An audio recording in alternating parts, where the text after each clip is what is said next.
NBC. Yeah. Oh, okay, cool. Yeah. Hello. Hi. Welcome to this Preseason 6 show in which we're going to just kind of hang out and interact with you guys. Let you guys do like a little bit of a Q&A with us, suggest show topics you want to hear us discuss during Season 6. Just kind of a preseason game for us to knock off the rust since we've been off for several months now. So, and also we're doing this stream for a very good cause. There is a link and a phone number to the Red Cross in the description to make donations for the Hurricane Harvey relief efforts. The devastation down there was catastrophic. People have lost everything. The last I heard, there were 66 confirmed deaths. I heard something about something like 50-something inches of water was rained down upon Texas and the Gulf Coast. And for all, I know we've got a lot of viewers down there in Texas and along the Gulf Coast. So if you guys can donate, if you guys can share the stream, that'd be very much appreciated, I think. And so, yeah, we're just going to hang out, have a good time, interact with you guys, and hopefully raise a little bit of money to help the Hurricane Harvey relief effort. So, but, yep. I'm your old buddy, Pizzell, and joining me tonight, I have got Rajo Magnifico. What's up, Rajo? Not much, man. Not much. It's been a long, long time since I've got to do one of these. So I was completely absent, I think, last season. Did I make like 2? I might make 2 of these. So I'm going to try and fix that up this season anyway.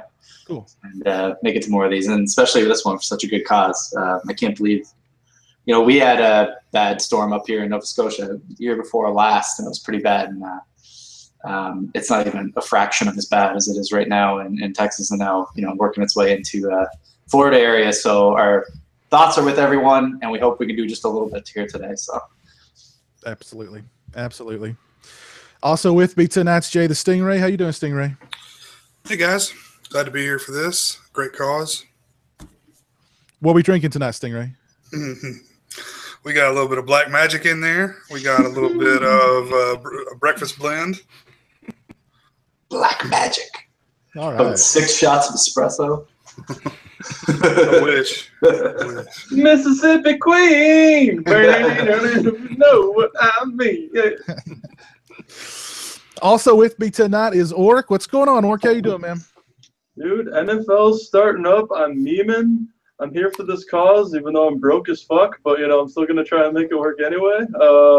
And props to you for skipping the Patriots game tonight. I got it on right here. I got my LG right here, baby. I was going to say, he was originally not going to come because of that. I was going to talk shit. Shit talk Tom Brady for 2 hours.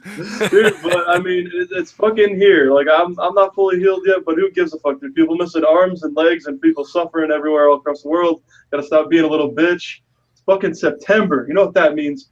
Basketball, hockey, right, Raiho? Got some hockey coming, Football, college football, and tons of horror movies that I'm looking forward to. Like the new Chucky, the new Leatherface, the new It. And then all the memes to follow and just jizz everywhere and all that shit. Well, give us a health update, Orc. I'm sure everybody in Sausage Factory Nation has been, concerned about you in the off season. They want to know how you're doing, how you're feeling. How's everything going? All about that insurance. That's all I'm going to say. But I'm feeling good. Good, yeah. Getting there, right? Getting to the surgery if the insurance will allow it. That's where we're at right now. It's been a 6-month struggle, so yeah. America, yeah. Go hang out with Rahu for a while. I was gonna say you should have stuck it over the socialized healthcare.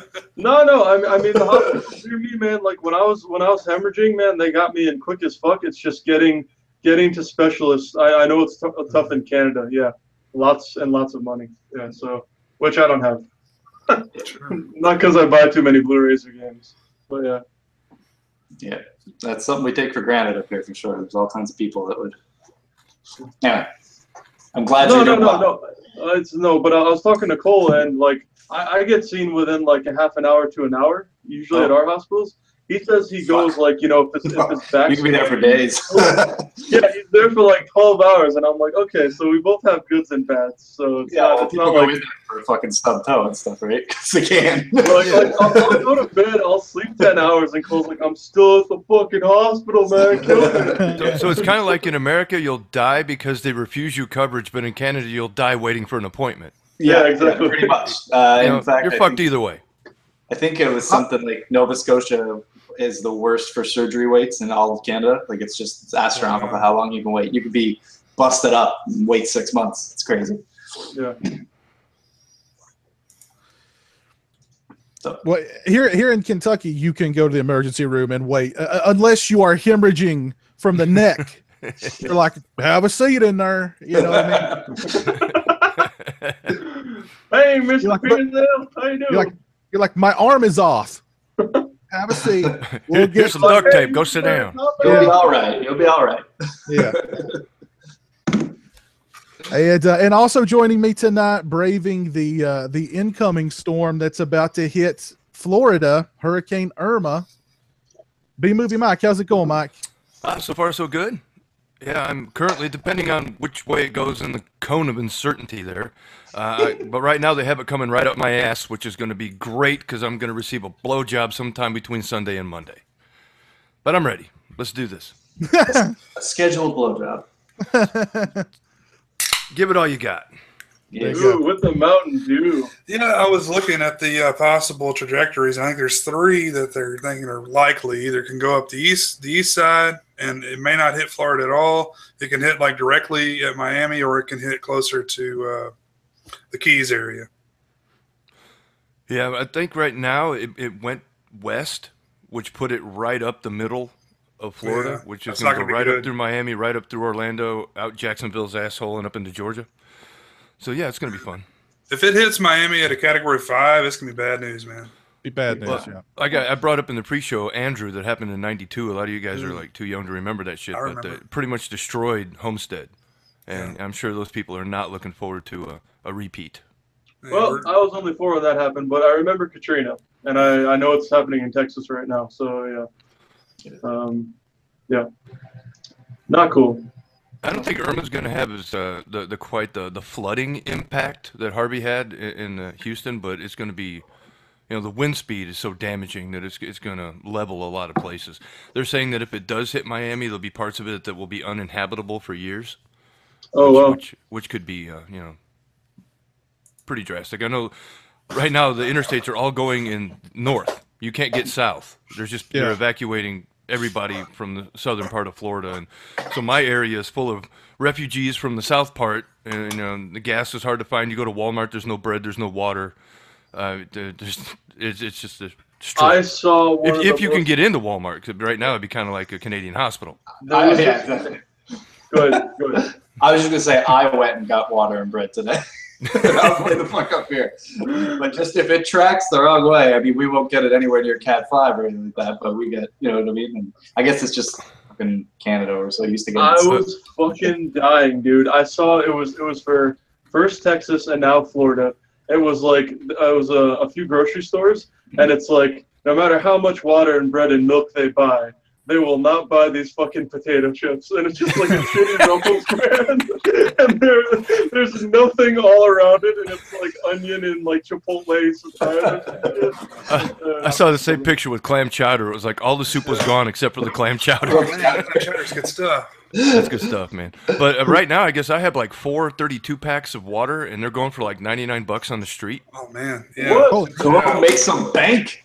I need some water too, man. I saw a great meme from Texas, and it was called the quote-unquote Texas Tattoo, and it was a looter who'd taken some buckshot in the back, and it did not look pleasant. It looked very painful. It's not a very smart place to loot. I got to tell you, all those people they're all concealed carry there. Yeah. They'll shoot you in a fucking heartbeat. Unbelievable. So yeah, I was going to go see it next week. I was going to go see it next week, but I don't think I'll have power, so that might not be possible. That might derail that plan. Cole and I are going this weekend. Okay. Cool. Actually, somebody in the live chat was talking about they'd already went and saw it, and they said that it was really good, really intense, and that it earned its R rating. Cool. I've heard nothing bad about it, and I've watched like 10 reviews. Draven G said, "All I'll say is they don't hold back at all on the R rating. Children or not." Well, just to let you guys know, that's where that mark-ass trick Easy-E is tonight. He's watching it. That's why he's not here. Yeah, he doesn't care about Texas. You know, he's a Pac Northwest. He doesn't care about the fans. He doesn't care about the hurricane. Turn your back on us, you, everybody. Was he here for our 35th anniversary, the Lost Boys live com? I don't think he was. All right, start up a straw poll, and should we kick him from TSF? Orc, you are documenting all of this in his personnel file, right? Yeah, I mean, you're kicking him out of the guild? Man. No, fuck no. I love Easy. He's got the memes and he can dream, but I'm the fucking chief executive memer here at the fucking TSF Nation. And, you know, if I run it by Piz and he's like, all right, well, you know what, you need to supply Coke Zero for the whole entire staff. You know, I'll go to Costco and get that shit. You know, even Coke. People don't appreciate Coke Zero, but, you know, it's fine. You know, I mean, a family is about sacrifice. Yep. And this is a family. It's like a mafia family. Yeah. If you talk, you die. Yep. Exactly. You know, we own a lot of. Piz actually has a lot of stock, and he knows a lot of people in the garbage business in Kentucky. And shit, I shouldn't have fucking said Waste management. Waste management. There's a lot. Oh, I got a funny story. You know, I was telling these guys before the show started that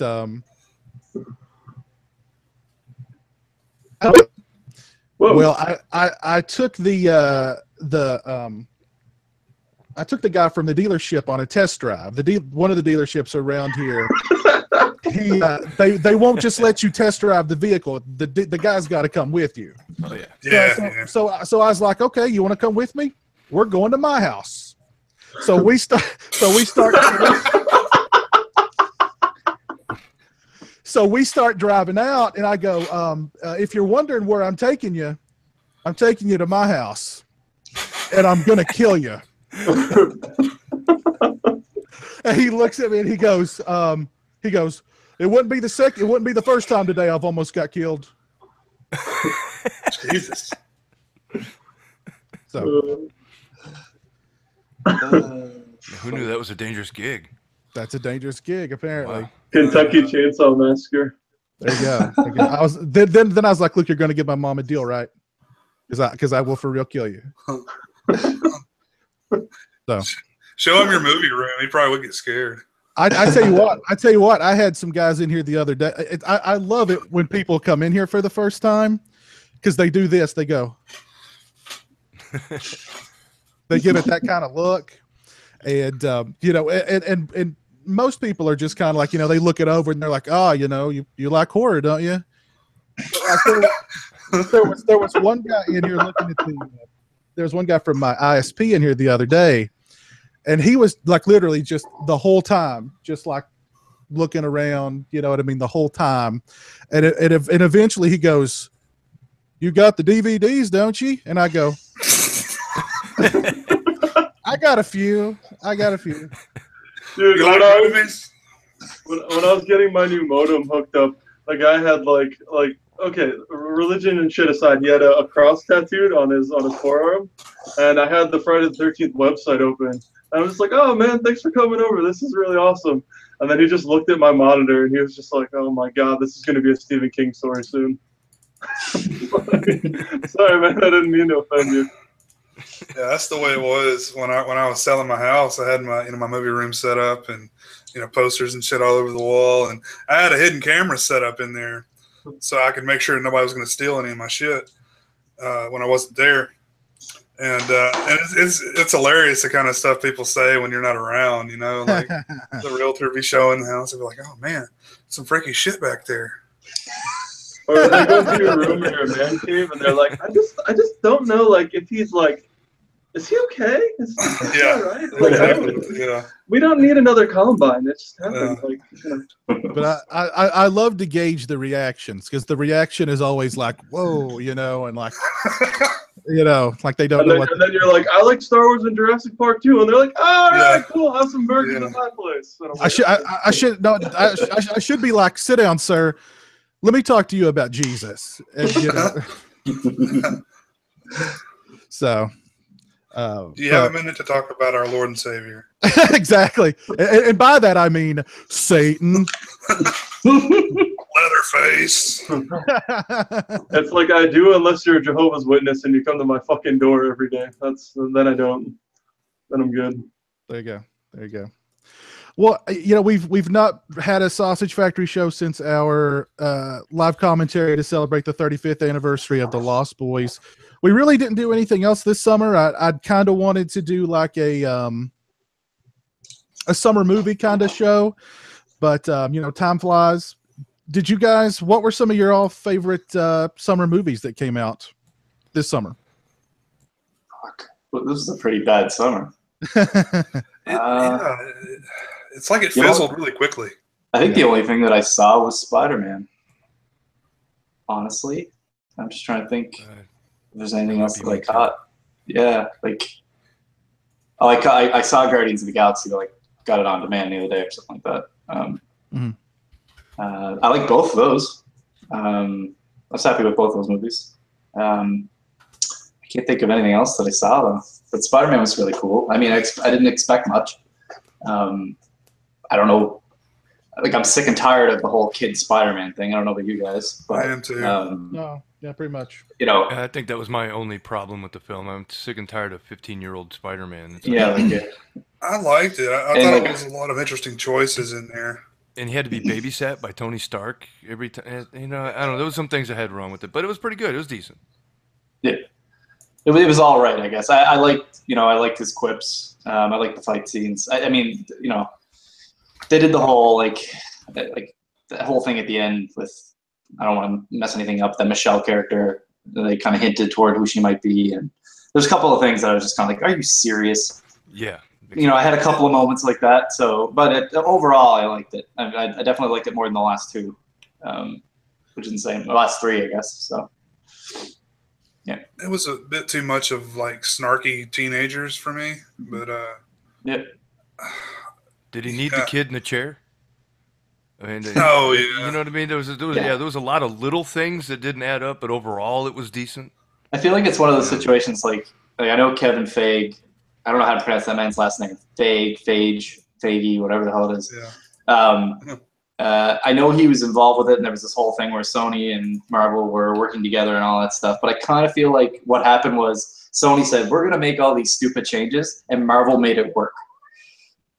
Like, I don't feel like it was like they had a strict control over it, like as they do in their own films and stuff like that. So I think they made it work. I don't know if it would work again. Like, I can't imagine going to see another one. You know what I mean? Like another Spider-Man movie with that kind of cast and that, like, yeah. I don't think like if he's going to keep appearing in other movies, like, that's cool. But as far as he is right now, I don't know if I'd want to watch another, I guess. But he's on loan. They only have him for a certain amount of time, so Yeah. I think there's only so many movies he can be in.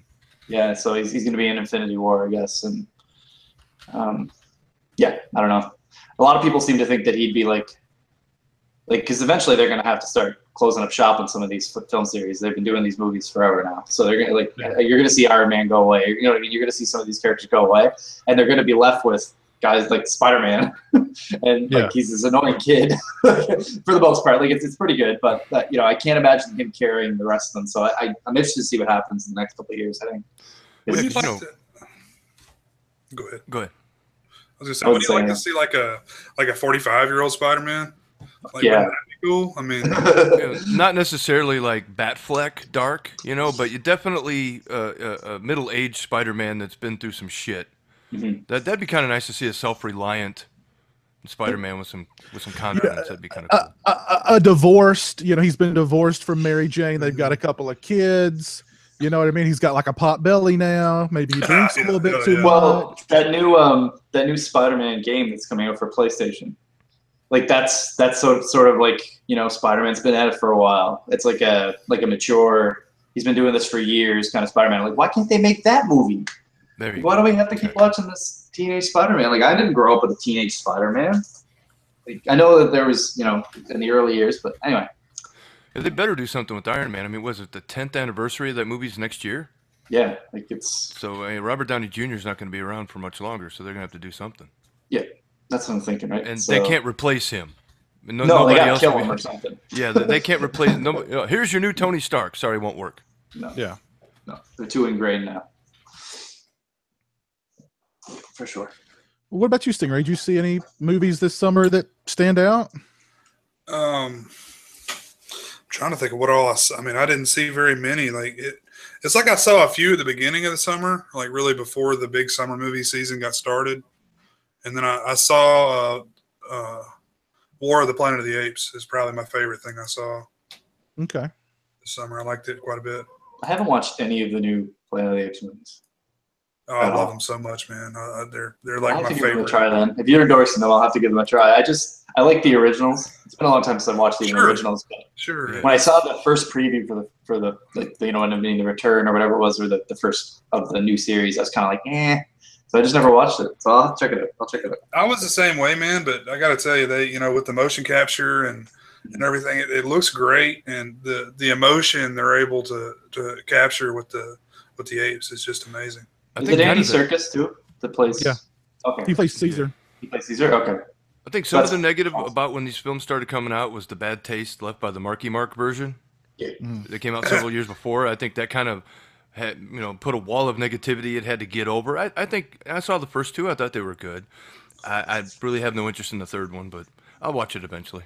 Speaking of the Marky Mark Planet of the Apes, I hate to keep circling back to I was helping my mom buy a car, but that the topic of that movie came up between my mom and the car salesman. Yes, that's right. And the car, see, because I had my brother there, and whenever he's constantly talking about movies, so he brings up these movies, and that creates a conversation. He brought up Planet of the Apes, and the guy goes, the only one that I've really liked is what's the one that had.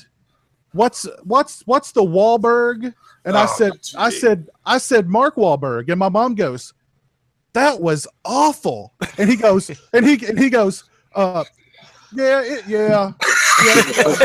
it sucked. You know, it's like, dude, come on. It's probably one of the worst things Tim Burton's ever done. And that says a lot. That's probably true. That says a lot, though. I went into that one. I remember going to the theater to see that one. I saw that one in the theater, and I walked out thinking, like, what in the world? What just happened? I think I slept through quite a bit of it. Oh man! But I did like the first new. I've seen the first two new Planet of the Apes movies, and I liked them both. So Rahul, you should probably give them a shot.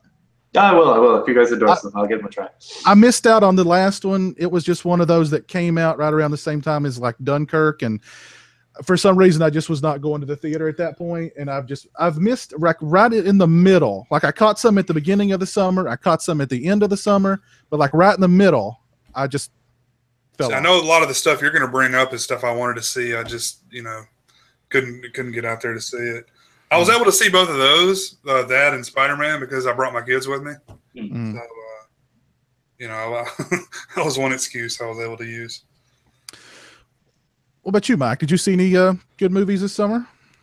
Spider-Man was the last movie I saw in theaters. Like you, I kind of fell off, but I never picked back up. I wanted to see I want to go see The Hitman's Bodyguard because that looks really funny. Very really good things. That looks really good. I want to see it. There's a couple more movies coming out. Of course, I'll go see the new Thor and probably the new Star Wars and probably Justice League and that kind of shit. I'm not sure, guaranteeing I'm going to like it, but I'll go see it. Because I think those are types of films that need to be seen in the theater. Oh, fuck. You know, just because of how big of a scale they are. You know, it Right. doesn't translate well. If you watch it for the first time on a small screen, I don't think you get the full experience. So I'm definitely going to trot out to the theater. I saw with a preview. I don't think it comes out until January. Was it the new? Was it? I can't remember the name. It's not Conjuring. The new Insidious. New Insidious. Yeah, okay. the Last Key or whatever. Yeah. I don't know. There's a new Annabelle movie out now. Yeah, that didn't. Yeah, You haven't seen that one? No, it's not a movie that I would pay to go see at the theater. Sure. I think that's really what it comes down to now is the spectacle of the film, is the scope actually big enough for me to go to the trouble of going to the film, spending money and all that kind of shit, or just wait for it to hit Netflix or rent it on Vudu or something. Yeah. Well, you know, when you get that $9.99 movie pass, I wish they had definitely those in something I want Canada. to look into. God damn. Is it actually available now? I don't know. Is it available now? Yeah, go to Movie Pass. I was looking into it the other day because I'm so hoping they had it in Canada. Not that my wife and I get to movies a lot right now, but $10 a month, like it will be $20 a month for the two of us. Like, but you'd have to go then, right? You gotta go. You gotta go. Well, that would motivate me to go see a lot more. I go to the Movie I Pass. would go to the movies all the time if I didn't have two kids keep me away from it. But when I can get there, like I'll need a Movie Pass. I hope it gets to Canada soon. I still think it's a joke. Is it a real thing? Just don't go to AMC. No, yeah, it's a real thing. It's a real thing. AMC doesn't take it. If you go to the website, it'll tell you if your theater takes it. But I'd call them up or go there to your theater and ask the manager if like it's actually if they take it at the theater. That's what I'm doing tomorrow. Because if they do, I'm just getting a Movie Pass. Oh fuck yeah! What are you snacking on there, Orc? A chocolate chip cookie dough bar. Nice. Fucking delicious. Chocolate chip cookie dough bar, like candy bar, like chocolate bar, or is it like? Is it protein? We're talking about a It's protein. its own bar. Okay. Chocolate chip cookie dough. Nutrition bar, chocolate chip cookie dough, nutrition bar. I don't see how that.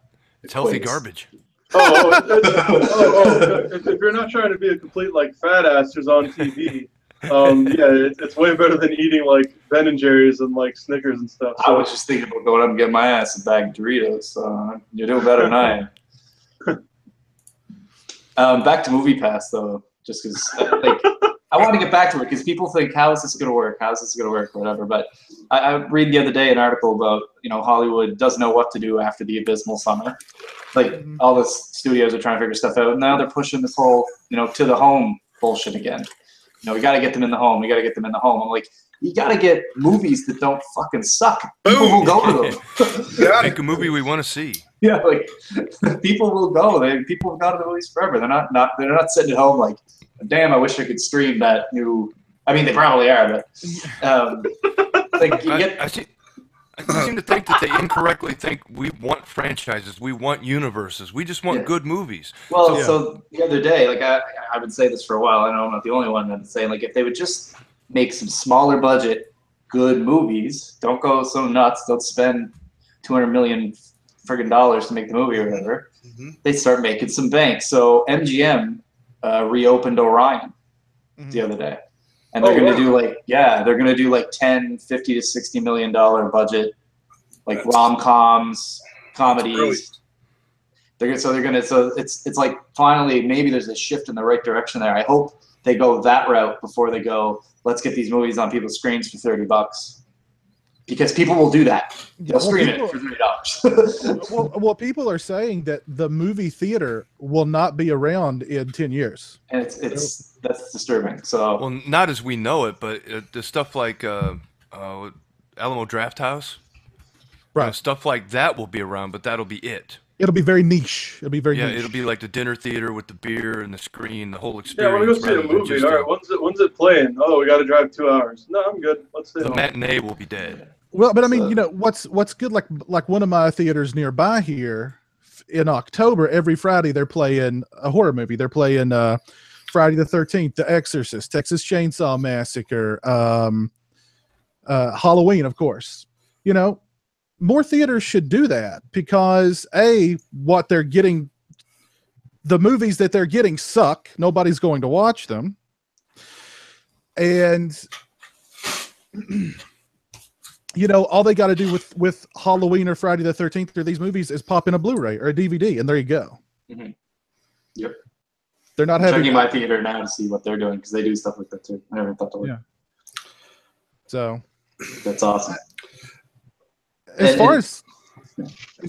far as summer movies I saw, the only things I remember, I remember Guardians of the Galaxy 2. I remember going to see Pirates of the Caribbean. That's the only 2 movies I remember seeing toward the beginning of the summer. How was Pirates? It was enjoyable for a Pirates of the Caribbean movie. If you like Johnny Depp's character, then you'll probably like it. I haven't seen it, but I'll eventually watch it. I don't know. It just came out at a weird time. I guess before summer, I saw Logan and King Kong. I enjoyed both of them immensely. Yeah, I saw King Kong. I thought both of them were better than Spider-Man. Actually, Logan I thought was great. I still need King to see Kong was Logan. awesome. Yeah. So do I. And then toward the end of the summer, I saw two more, non-summer type summer movies with Baby Driver and Logan Lucky, and both of those I really loved. And those were more modestly budgeted movies that were focused on character and not explosions and sun flares or light flares or lens flares. Yeah. And those were both really good movies. Yeah, you see them every once in a while. You see that trend is kind of going that way again. So I'm really hoping these studios are going to do the same thing as MGM. They're gonna hit us with some cheaper, excellent content. Just keep this we didn't need an Assassin's Creed movie. Like I thought about that the other day. I was like, what the fuck? That happened? Yeah, like a new Baywatch movie. Who's out there begging for a new Baywatch movie? Wait. Is that a movie coming out this holiday season? Is that a new Assassin's Creed movie? Is it like a sequel? The Assassin? I don't know. Did it come out already? The Assassin's Creed movie with Michael Fassbender? They got it already out, right? Yeah. I don't know if there's another one. I just popped in my head the other day. I was walking home in my car. I was like, they made one of those. Yeah. And it looked like it cost a ton of money. And I was just and who went? I don't know. Same with that World of Warcraft movie. I was like, that happened. That shit happened. Yeah. Anyway, and they aren't cheap. They're not cheap, And do we need when I thought about this summer, I was like, okay, so Guardians of the Galaxy 2, a new Spider-Man. What's Spider-Man 6 or 7 at this point? Pirates 5 or whatever it was, Pirates 5. It was these huge Transformers 5, Transformers with fucking Excalibur and Knights and I don't know what was. I didn't see it, but who was asking for these movies? Nobody. No. They're completely out of touch if they think this is what people want to watch. They gotta try something, but I don't think it's get rid of the theater. That's not the problem. It's the movies. Holy shit. Yeah. They made a Ratchet and Clank movie, didn't they? That went nowhere. It didn't even get a release. I don't think it went straight to Netflix or some shit. They made a whole movie about emojis, for God's sake. Yes, I think that actually did pretty well though. Of course it's going to. But my kid actually, we were at McDonald's the other day and getting a Happy Meal and he always wants to toy. Hang on. Can I get a real talk? Sure. Real talk. Did you get a McGriddle, Rhino? I've never had a McGriddle. Oh someday, my fucking God. You know what? Someday I'll get a McGriddle. I'll bring it here. I'll eat it on camera. Okay. But anyway, got him the Happy Meal, and I don't know if you guys have this in the States, but in Canada you can get books instead of toys. So anyway, I was like, you want to get the book? And of course he's like, fuck no, Dad, I want that toys, huh? And anyway, then he was like, oh, Emoji Movie? I'll take the book. He's 3. No, we don't have books in America, dude. We don't know how to read. You can also get apples instead of French fries, but who in the fucking hell is going to do that? Who's doing that? Yeah. Anyway, I got it. He got the book. He was like, I don't want this toy. I don't even understand it. He's 3, right? It's a thumbs up or something. What is this? Yeah. I love the people just walk into McDonald's and some guy's like, yeah, I'll take 5 Big Macs, fucking, give me that 3 large fries.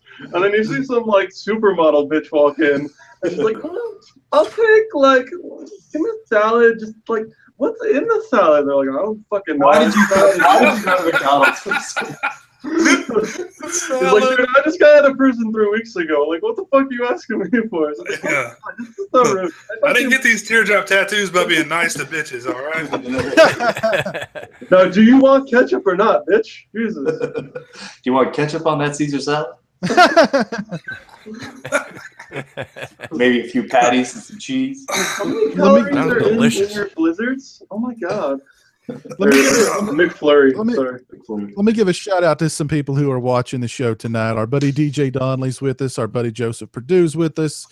Chaz4543, STE Porter, Retro Horror. Our buddy Chris Wynn. And Chris says that his house is now 98% complete. You guys remember Chris? We did Yep. Congrats. The Halloween 4, 5, and 6 fundraiser for. So good for you, man. We're happy for you, definitely. Why don't you guys share with us what movies you're looking forward to this fall in the comments section? And I see there's been some discussion on upcoming Blu-ray releases in the chat. We've actually had a bunch of announcements for Blu-ray releases. So the new Silent Night, Deadly Night from Scream Factory, the new Slaughter High from Vestron Video, Hell Night, Children of the Corn, a whole bunch of really great Blu-ray releases are coming out here. What Blu-ray releases are you guys looking forward to for the rest of this year? Well, let me just go to my list here on Amazon of things I'll never be able to buy. I was gonna say I don't go to a scratch for Blu-rays right now. They cost too much these days. Holy shit. Yeah, I feel your pain in Canada. Just a new game is fucking $80, and then if you get the season pass shit, it's like $125. I'm like, what the fuck? Yeah, it's like... So you have to be a lawyer or a doctor to have a game collection in Canada. Yeah. Well, even if they come out here, it's $25, $27, sometimes $35 for a new release. It's like, man, it's a lot of dough to drop on a Blu-ray. You pay like $50 for a fucking Criterion. Like, no, I'm not trying. Wait. Hey, can you guys hear me okay? Yeah. Hey, Kim, how you doing, buddy? Good. Doing great. Listen, none of you guys can talk unless you remember the glory days of Laserdisc, all right? Paying $100 for a Criterion Laserdisc that you had to switch over 6 times. Dude, I never had a Laserdisc player. I was well aware of them, but I straight went from VHS to DVD. Listen, because I remember buying the Repulsion Criterion Laserdisc that was $100, and now I can buy the Blu-ray for $19.99 on a Criterion Barnes Noble sale. So, and the players were like $1,000, weren't they? $600. That was horrible. Minimum. Yeah, but that's like $5 million now, though. I think I when I came on, I heard Piz saying Children of the Corn. I pre-ordered that. I sold my other Children of the Corn Blu-ray so I can get it. I want the Arrow one, but it mostly has the same extras as the one I already had. So that's kind of, I guess I'm just replacing just to replace it. But the big one, of course, the big one has to be Suspiria. That's the big one. It's $50, but Synapse did such an amazing job with Phenomena and a lot of their other titles. I can't see them screwing this up. Everyone who has seen this in the theatrical presentation has said this is the best that movie has ever looked. So, have they ever put out a bad one? I mean, Synapse is usually that's what I was going to say. Quality. I haven't seen one bad thing they've ever done. Well, I mean, that's a great job. Yeah, that's because Don May pours over those things for years. I mean, the Suspiria release has been years in the making. So, I mean, years. My fall list as of right now, going till November 1st, so I won't include Suspiria and Silent Night, Deadly Night. I have the new Chucky movie. Mm-hmm. I have, what the fuck was I looking at? The new Chucky movie, Phenomena, the regular release, not the Steelbook. And then probably the biggest one I'm looking forward to, because I've never seen it, surprisingly, is Poughkeepsie Tapes. So, yeah. Okay. That's another one many, many years in the coming. Like, God, that movie's been out for like 10 years or something. My God. Or, well, I'm sorry, that movie was made or something to watch. Yeah, me too. That movie was like made 10 years ago, I should say. So. Well, the big releases that or what I just saw the other day, which I'm really excited about, and talking about past releases, Paramount is finally going to issue out seasons 1 through 11 of South Park unedited on Blu-ray. Oh, wow. Which has never been done. So I'm going to replace my DVD copies. Also, the original season 1 DVD of South Park did not include an audio commentary. You had to write to Comedy Central and like get it shipped to you via CD. And so you had to like play it in the CD player while you watched the DVD. It was ridiculous. So the Blu-ray is actually going to put that commentary on the disc. So it's good. I envy your balls collection, but I'm just going to stick to Hulu for South Park. I'm not balling. I have an entire row in my house of South Park. Nice. I actually, when I lived in Colorado, I went to South Park, and it's just like this hole in like nowhere, and it's just a bunch of gift shop stores with like ice cream shops, and they have South Park shirts everywhere. Stuffed Cartmans everywhere. Yeah, pretty much. It's like you can get this awesome Western fucking T-shirt, and then it's like just South Park merchandise everywhere, and like Rubik's cubes and shit. It's funny.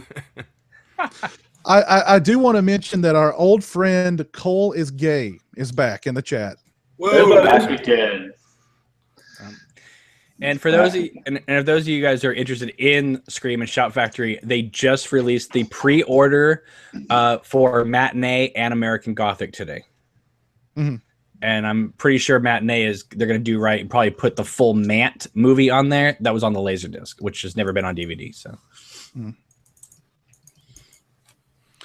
any other Blu-ray releases you guys are looking forward to? I don't want to spoil anything for anybody because we have scheduled out quite a few episodes for season 6, and one of these upcoming Blu-rays that I'm really looking forward to may play into a show or a live commentary. But I'm excited for the new Silent Night, Deadly Night Blu-ray. It's got a statue.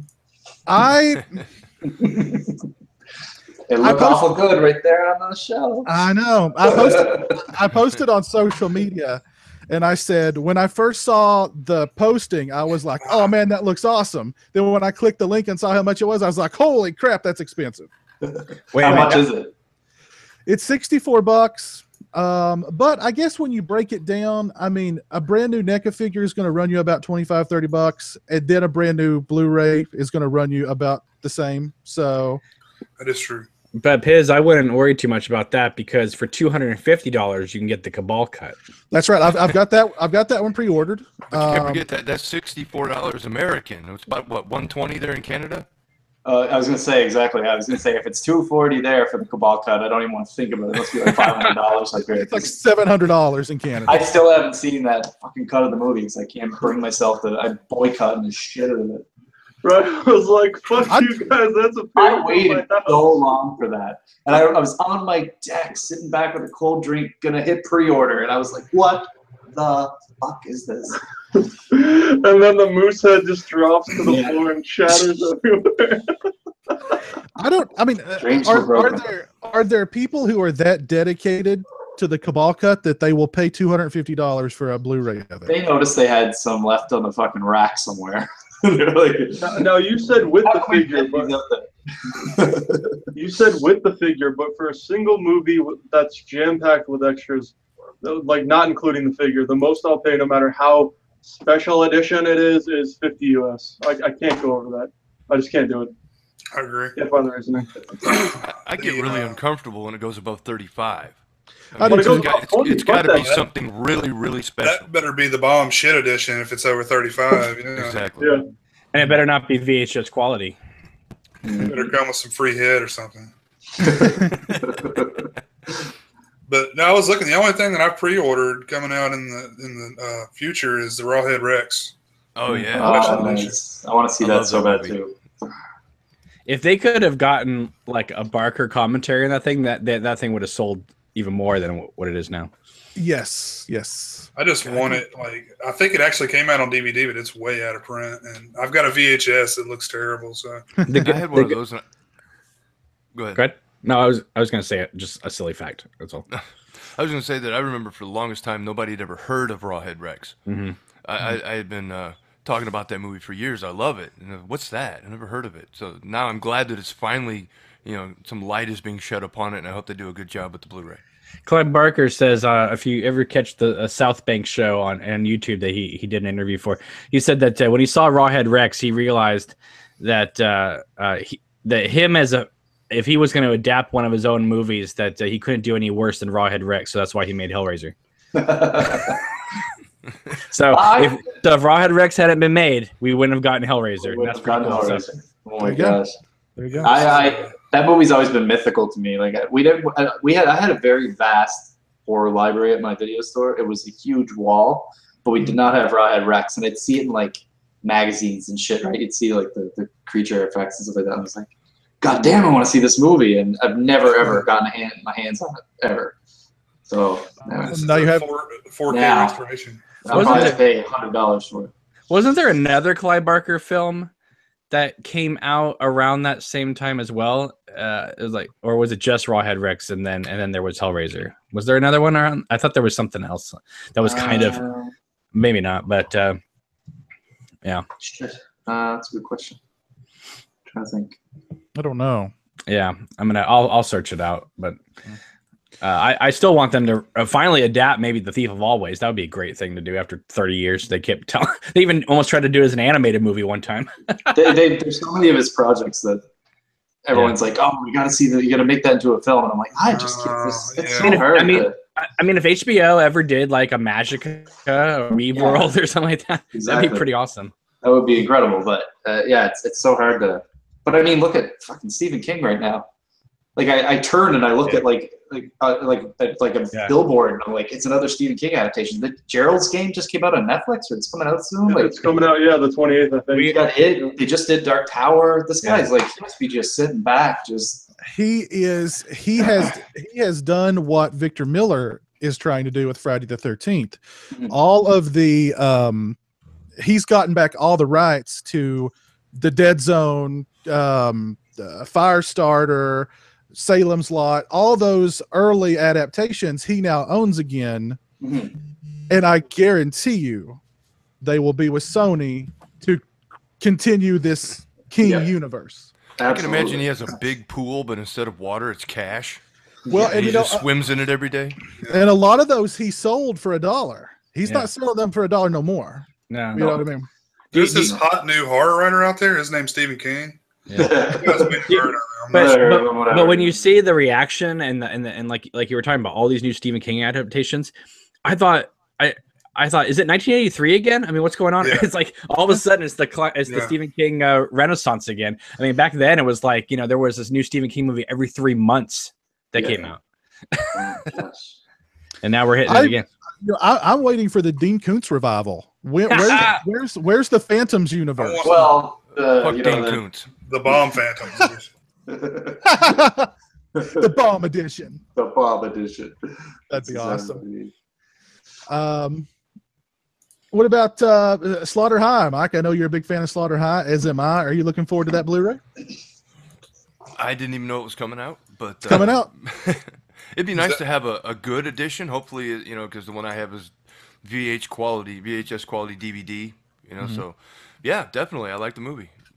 It's one of the Vestron Video Collectors series, so it should be pretty good. I don't know about the revived Vestron, but I remember back in the day with VHS, if you put it in and the Vestron logo came up, you knew it was going to be good. It was right up my alley.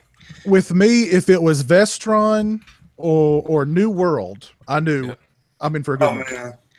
Well, and I liked it when New Line Cinema had the the original New Line Cinema logo where it had like the red lines that came up and said New Line, like that. Two quick things. Just want to let you know. Yes, there was another Clive Barker adaptation around the same time as Rawhead Rex from 1985 called Underworld, starring Denham Elliott and Stephen Burkoff, and he wrote the screenplay for it. It also goes by the name Transmutations, but Underworld 1985, which I've never even heard of. I remember the crappy VHS copy of a film called Transmutations. I mean, the artwork was horrendous. But that's probably it. Probably it. I think it was the artwork that made me not rent it. It was so horrible. Wow. That says something. Yeah.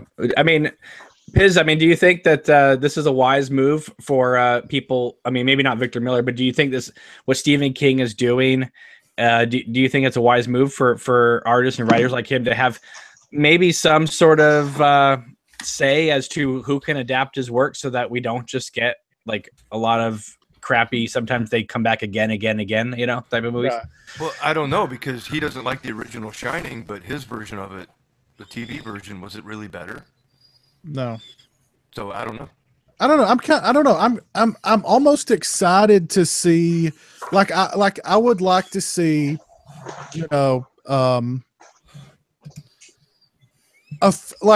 an updated Salem's Lot. I know they did the newer TV with Rob Lowe, but an updated, R-rated, 2.5 hour Salem's Lot. I think that would be really cool. But for the movie theaters, right? Not the for the theater. For the theater, yes, for the theater. Yeah. I think they could make a cool Stephen King universe because his novels are kind of tied in together. So they could kind of tie the movie. Not that I want another universe, for God's sake, but God. I almost think this one could work. Even though the The Dark Tower was not a great way to launch it. It will definitely. It is projected to be like the biggest freaking horror movie ever. You know what I mean? Like they're projecting that thing's going to make an insane amount of money. So yeah, I don't know. I'm kind of excited for some of those. I love the Dead Zone with Christopher Walken, but I think an update on that would be kind of nice. And we need a new Langoliers. that couldn't hurt at all. Actually, you know what? The Dead Zone would be right at this time because they always say whenever a Republican is in office, that's when the horror movies really get great. And the Dead Zone, the way it treats the whole Martin Sheen character, with Trump in the White House, well, that's like prime adaptation right there.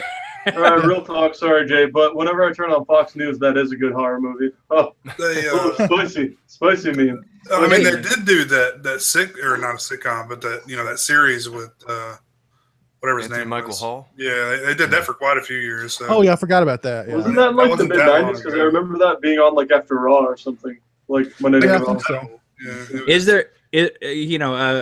Piz mentioned Salem's Lot. Can you guys think of a Stephen King story that has been adapted that you would like to see again? Just if you think they didn't do it right, Well, I was gonna segue into that because I was thinking like Firestarter. I was thinking maybe something like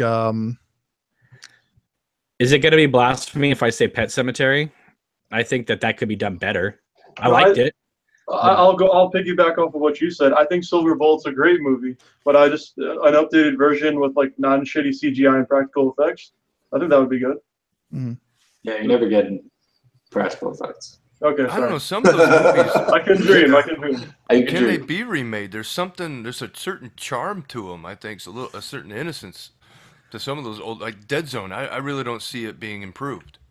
I mean, Christopher Walken, Martin Sheen. There's some great characters. Yeah, great acting, great moments. I don't see it being improved either. I just think it would make maybe because of the themes of the movie, like an update. I think it could be. And again, we're assuming that it's going to be the projects are going to be given to competent writers and directors and cast with good actors. But I mean, Cujo was a good movie, but does it need to be remade? I mean, is there enough substance there to really I don't think improve there is. upon? Mike, I'm so glad you mentioned it because I was just looking it up. There was going to be a remake of Cujo. Thank God they pulled the plug on it because let me tell you, it was called what is that? Chud. It was called C.U.J.O. Cujo stood for Canine Unit Joint Operations, in which all these Saint Bernards were going to turn on their police owners and go after them. Oh, that's a common breed to have as a police dog. Yeah, maybe up in Canada. All these cops with Saint Bernards. Yeah. Holy shit. That sounds awful. That sounds like Man's Best Friend, that Ali Sheedy. That's an awesome fucking movie. That's what I got Lance Henderson to sign a one sheet. Cool. I want to say Dreamcatcher because I love that book so much. But when I think about the film, I think it's just that the book doesn't translate. Like it's so hard to do like the whole scene where the guy like shits out an alien or whatever. Yeah. Like you can't they did it in the movie and I was watching with people and they were dying laughing like this. What is going on here? Right? You read it and you're like gripped, but like you see it in film and you're like, that was stupid looking. Are you constipated? I love that novel too. And then when I saw the film, I was just like, whoa, this is way off. You know what I mean? Because I mean, look at you got Morgan Freeman in there and you got like a really good cast and it's a really good director. And you're like, how could they have messed this up so bad? Or is it just that the material doesn't translate? It could work like where they launch it does well. If they play it more toward the flashback sequences, like because the book is heavy on, these kids, how they grew up. Mm-hmm. Friends with Duddits, all this stuff, and then of course it goes to they could probably play off of it and do it. I don't think they will. But it doesn't have flashback sequences. No, I know. So they could establish it's kids, whatever, and then they could go do Dreamcatcher, and kind of lean heavily on the kid aspect because they kind of in the film that came out they kind of shied away from that a bit. So you're not going to miss Jason Lee like really needing a toothpick? I mean, he needs that I'm toothpick. not going to miss that. No.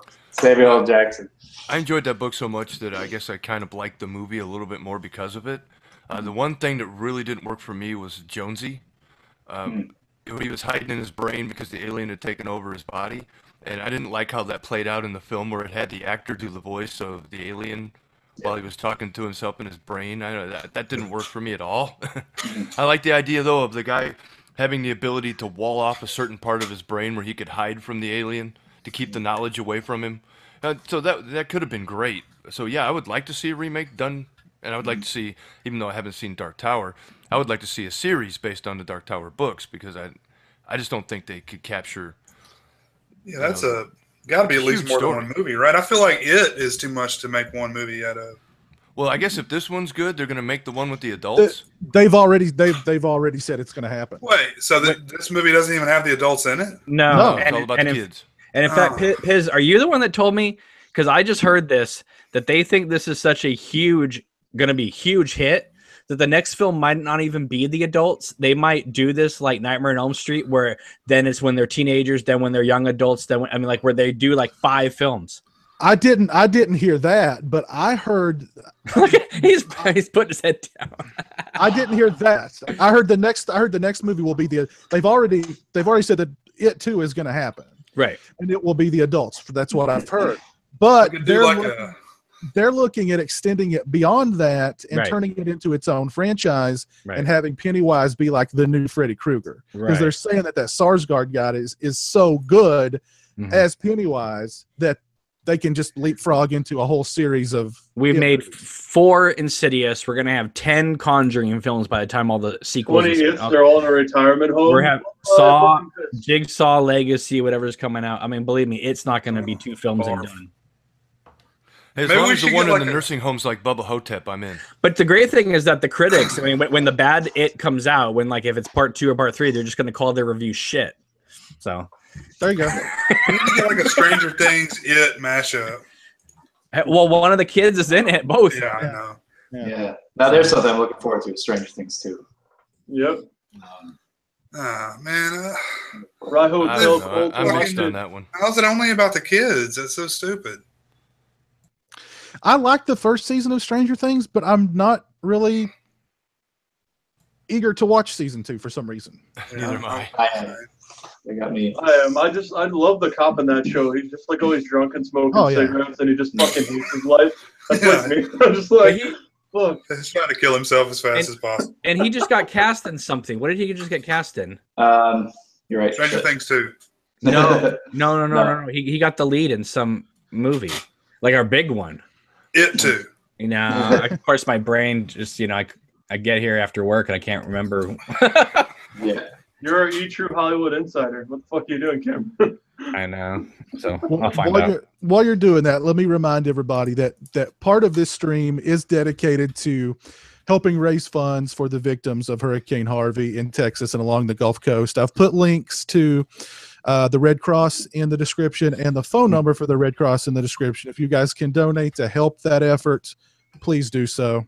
Also in the comment section, if you want to suggest show topics you want to hear us discuss during season 6 or movies that you'd like to see us do live commentaries for, please leave those in the comment section of the video.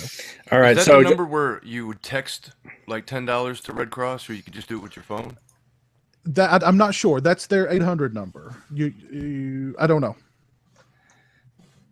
Just so you guys know, the actor from Stranger Things that Orc was talking about, he is playing Hellboy in the remake. That's right. I forgot about that. Oh, Jesus Christ. Why did we make Hellboy? You can't replace Ron. They need a franchise. The only reason Del Toro wasn't doing 3 is because he wanted like an insane amount of $250 million. And they said, are you insane, Mr. Del Toro? Your Hellboy movies make no money at all.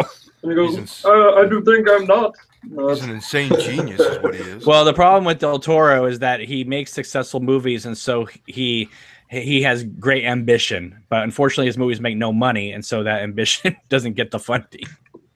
Well, I don't think good art has ever had a reputation for being bankable.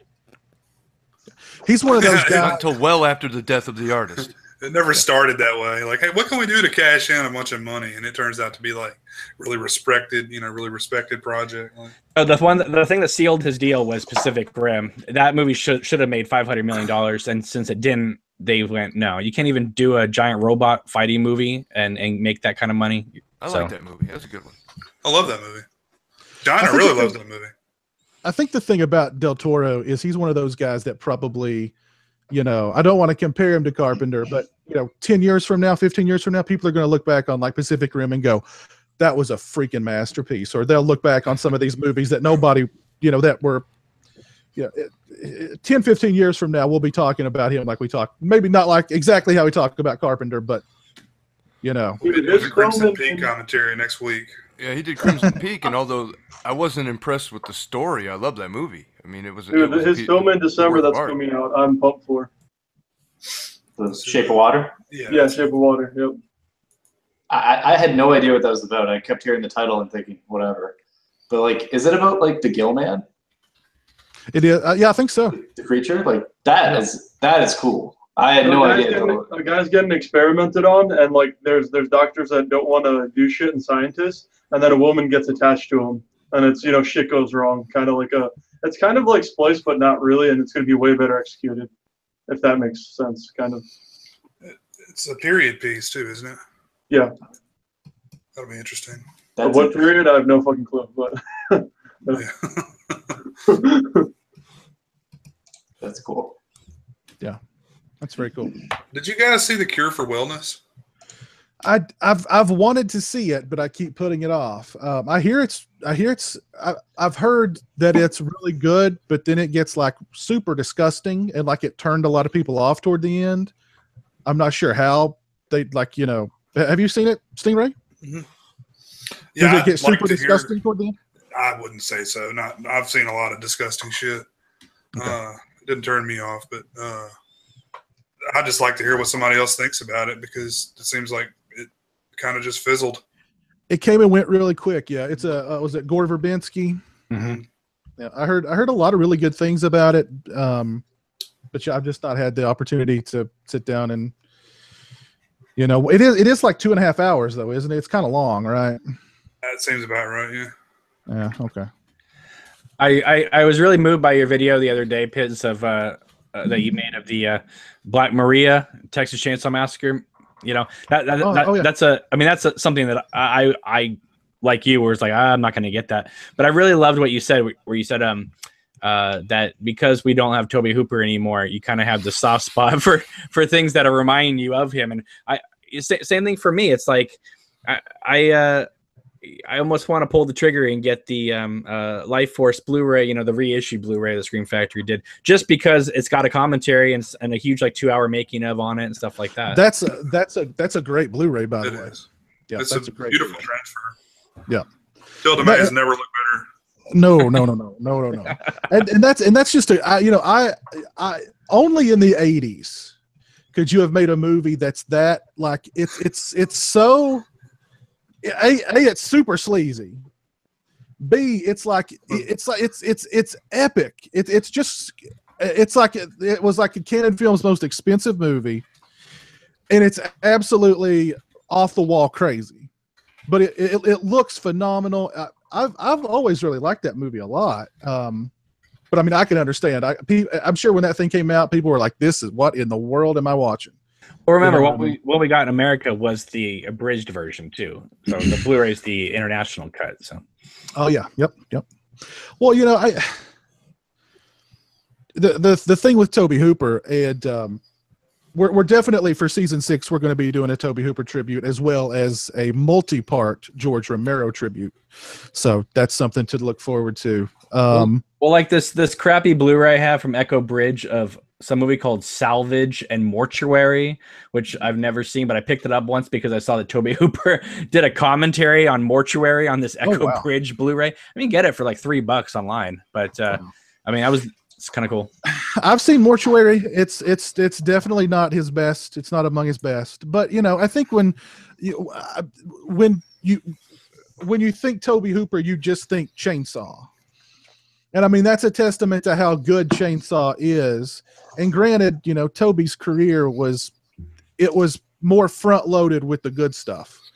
But you overlook Salem's Lot. You know, or I say most people overlook Salem's Lot. They overlook the Funhouse. They overlook Life Force. They even overlook Texas Chainsaw 2. You know what I mean? They overlook what he did for Body Bags. You know, he's done a lot of good stuff. You know, and he's the one that, I mean, they didn't have the budget to do it correctly, but you know, he did direct the pilot for Freddy's Nightmares that showed the prequel story. You know, he's one of those filmmakers that even if you didn't like the film, you liked him, and so you kept rooting for him. You know, so like even that, what was that? That Masters of Horror thing he did. Well, the one with Robert Englund, where the host Dance of the Dead. No, what was it? Dance Macabre. Was it Dance Macabre? I think. It was Dance of the Dead. Okay, that thing looks like he gave it to Tony Scott to edit. I mean, it's just insane and like this is horrible, but it's like fascinating too. You know, so I mean, Tobe Hooper always fascinated me. Even with his missteps, they were like, you know, like Stephen King said of The Mangler. He was like, you know, he said Tobe Hooper's a genius, but when genius goes wrong, it goes way wrong. But it's still kind of, you know, it's still kind of watchable. Like with the Mangler, you know, I like The Mangler, but I like it because it's a Tobe Hooper movie and I can watch it. I can recognize it's a Tobe Hooper movie. I saw a double feature with In the Mouth of Madness at a drive-in in 1994. Wow. That was pretty wild. But yeah, no, I agree.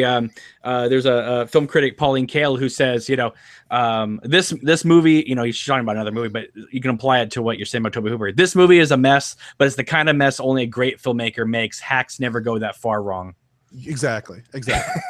Well, King doesn't really have a whole lot of room to speak. I mean, Lawnmower Man was not a great movie, but if they'd have done a direct adaptation of his story, we'd have had a fat naked guy eating people's grass. You know what I'm saying? So just chill, King. Just chill. But yeah, you know, we've had I don't know, man. It's we'll save it for the tributes to Tobe Hooper and George Romero. But yeah, we've lost 3 of the big 4. You know what I mean? At this point, I just still want have Eli. Thank God we still have Eli. Well, Eli Roth had just came out that he's doing a new show with AMC about the history of horror, and he wants to kind of get filmmakers like Carpenter or whatever to sit down and do interviews about all of their movies or TV work that they've done that they've never given interviews about, because he said there's only a finite amount of time left with some of these guys, and he wants interviews about things that they've never talked about before. That's actually a good idea. I'm all for it. I just hope he doesn't host it. Get somebody else to host it. I don't think I'll be able to watch it like an hour of him you know what I mean? Like I mean I would have loved to have heard Romero do that and talk about Martin and talk about The Dark Half and talk about Bruiser. Tales of the Dark Side. Exactly. I'd love, you know, because I mean with Romero it's all zombies. You know, with Carpenter it's like all Halloween, or it's 95% Halloween. You know, with Tobe Hooper, I mean, I'd love to have heard Tobe Hooper talk in depth about, you know, freaking Funhouse. Well, or you know, some of the lesser stuff. You know, talk about Mortuary, talk about freaking what about Alive? What about that? Alive, yeah. What about that Middle East horror film he did that never came out? Jin. I saw Jin. Oh, it's not good. Okay. It's not Toby's fault. The script is horrible, but it's still got that Tobe Hooper kind of atmosphere on a very, I mean, there was a very low budget and it just wasn't, you know. It's better than Mortuary. Yeah, it probably, if that says anything. Oh, so you've seen Jin? Yeah, I've seen it too. Okay.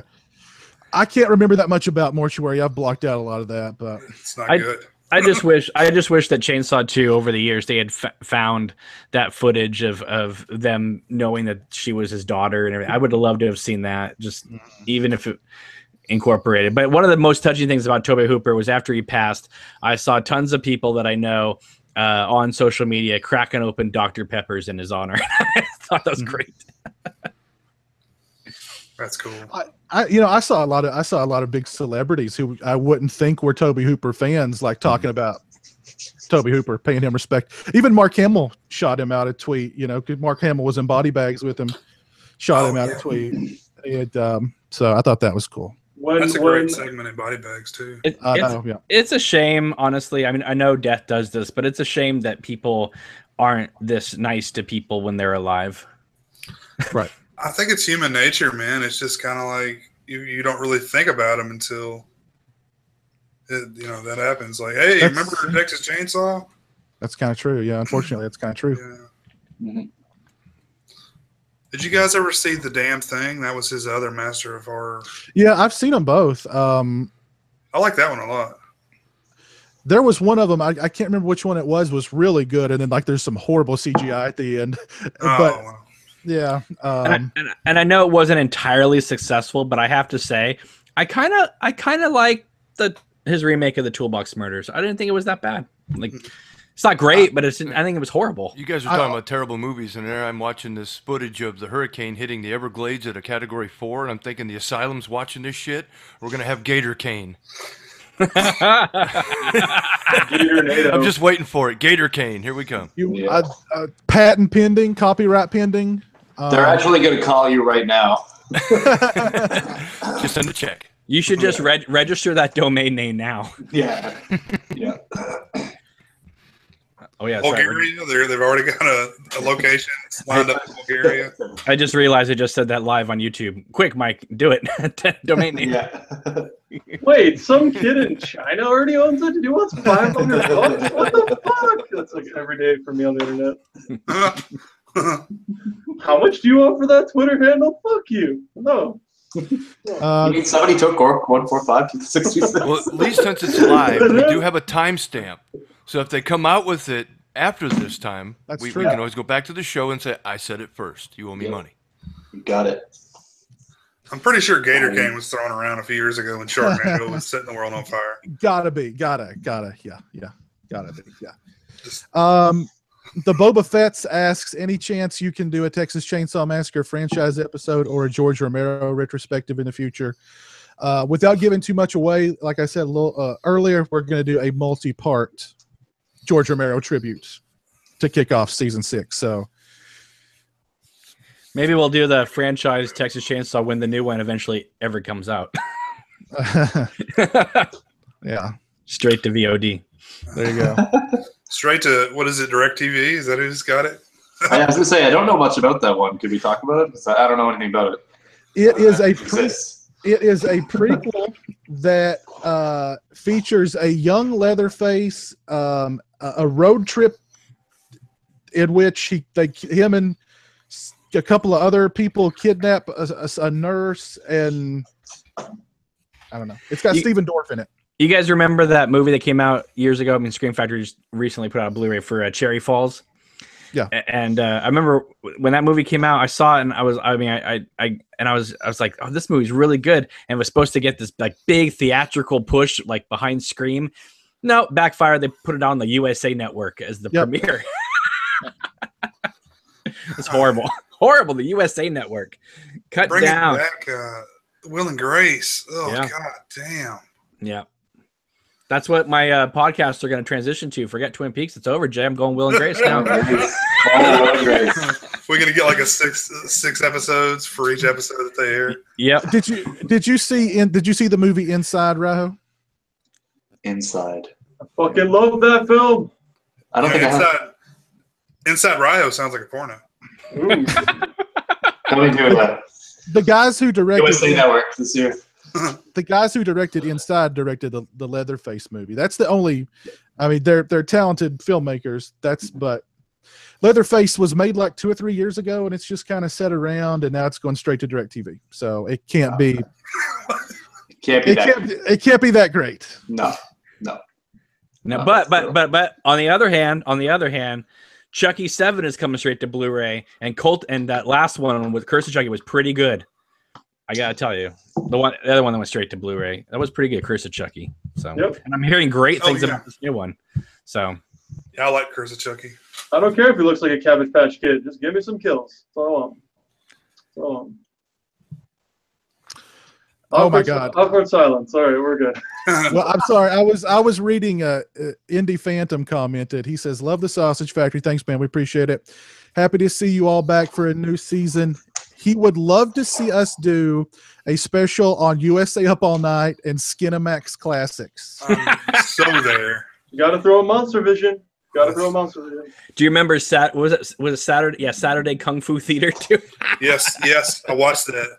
I did.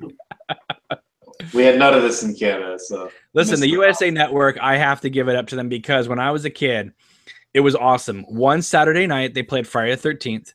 The next Saturday night, they played Friday the 13th 2. The next one was part 3. I thought it was a TV show. I thought this was the greatest thing ever as a kid. The USA Network in like the late 80s and like all of the 90s pretty much was awesome. No, it's America in the 90s and late 80s. This is what really got me into horror. Monster Vision, USA Up All Night. TNT's Monster Vision, Up All Night. Those two shows. Joe Bob Briggs is the fucking man, dude. I remember when he was on Showtime, he didn't have a whole lot of, vignettes to deal with. He had like a before and after, but he couldn't do all the commercial breaks. So in that way, Monster Vision was a bit superior to his Showtime show, but you couldn't see it uncut like you could on Showtime. So I don't know. Joe Bob's my hero, though. Did you guys talk about the, since you mentioned Silent Deadly Night, Blu-ray.com just posted up what the special features are going to be on it? Mm-hmm. Yep. Okay. You guys are talking about it. All right. Well, I think I just mentioned briefly that it's got a new making of. It's got like a new commentary. Right. It's got like a interview with Linnea Quigley. Interview with Linnea Quigley and like a Christmas in July where they revisit the locations. So right, then it does bring up all the stuff that was on the previous DVD, so you can chuck those things, guys, and resell them. Yeah, chuck those things. And if you got the Anchor Bay Blu-ray, which was basically just an upscale DVD, you can chuck that too. Of course, you're probably going to get $1 for it on eBay at most. You could Batista bomb that motherfucker. Is what you can sell it to me for $1. Go with the Batista bomb. Just Batista bomb it is what I would Batista do. Bomb. Or just send them to the Sausage Factory's P.O. box and Piz will light them on fire on one of our podcasts. Hey, that'd be great. Exactly. Go ahead. I was going to say, I saved a bunch of my old Xbox 360s that had that red ring of death. And I was going to get some elaborate plan and take them out and blow them up somewhere, but I never got around to it. That would be awesome.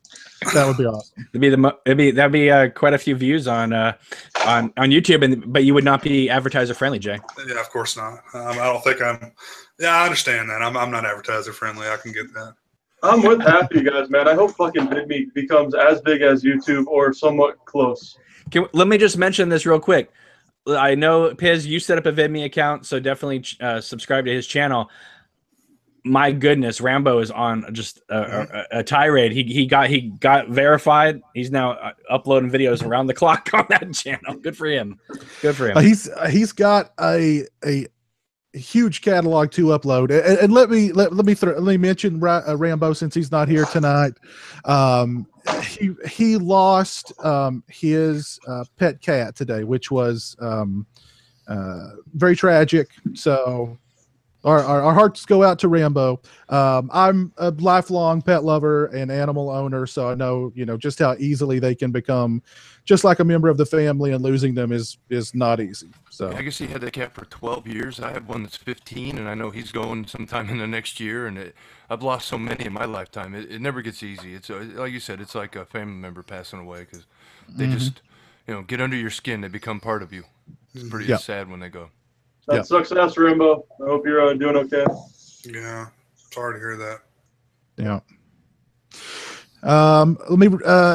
Let me remind everybody about the fundraiser for the Red Cross. I've got those links in the description as well as the phone number to help raise money for the Hurricane Harvey relief effort. If you can donate, please do so.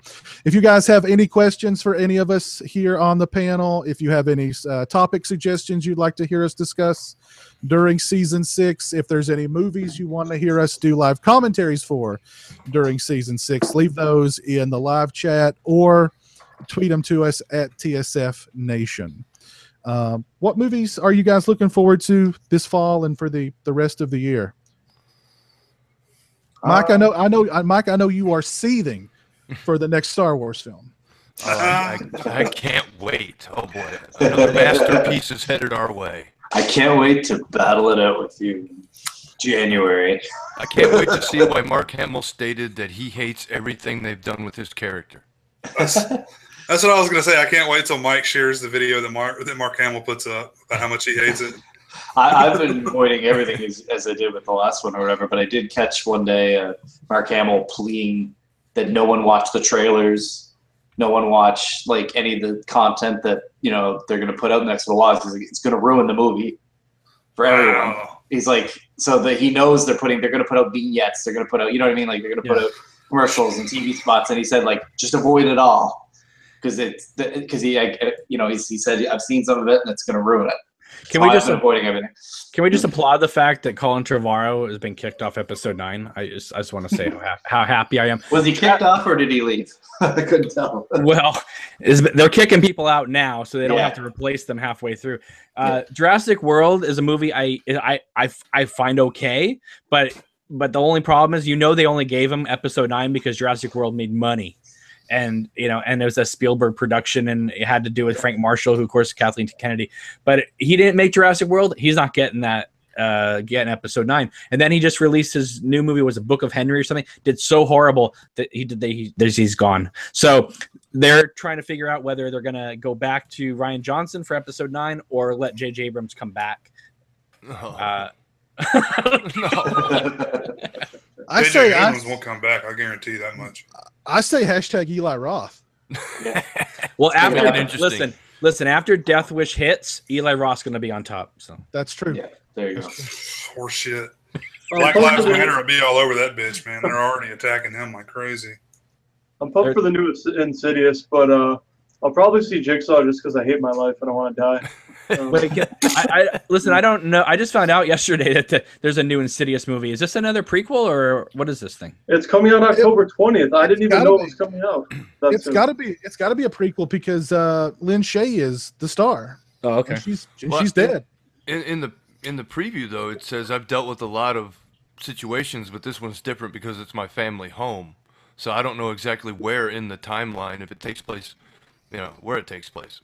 But I don't know. It just looks like another CGI boo scare movie. Well, that's what they all are. Whether it be Conjuring, Annabelle, the Insidious. I mean, they're all coming from the James Wan factory, and I mean, he's just making so much money off these movies. I can't. Hey, bro. I will say though that the ones that he directs are actually good. I was gonna say I like Conjuring, but I haven't bothered to watch anything after other than I do kind of want to see Conjuring 2. Conjuring 2 is good. Yeah, it's better than the first one. Yeah, if James, you don't have much left, so anything his name's attached to, I go see. I have James Wan. Nobody does James Wan better than James Wan.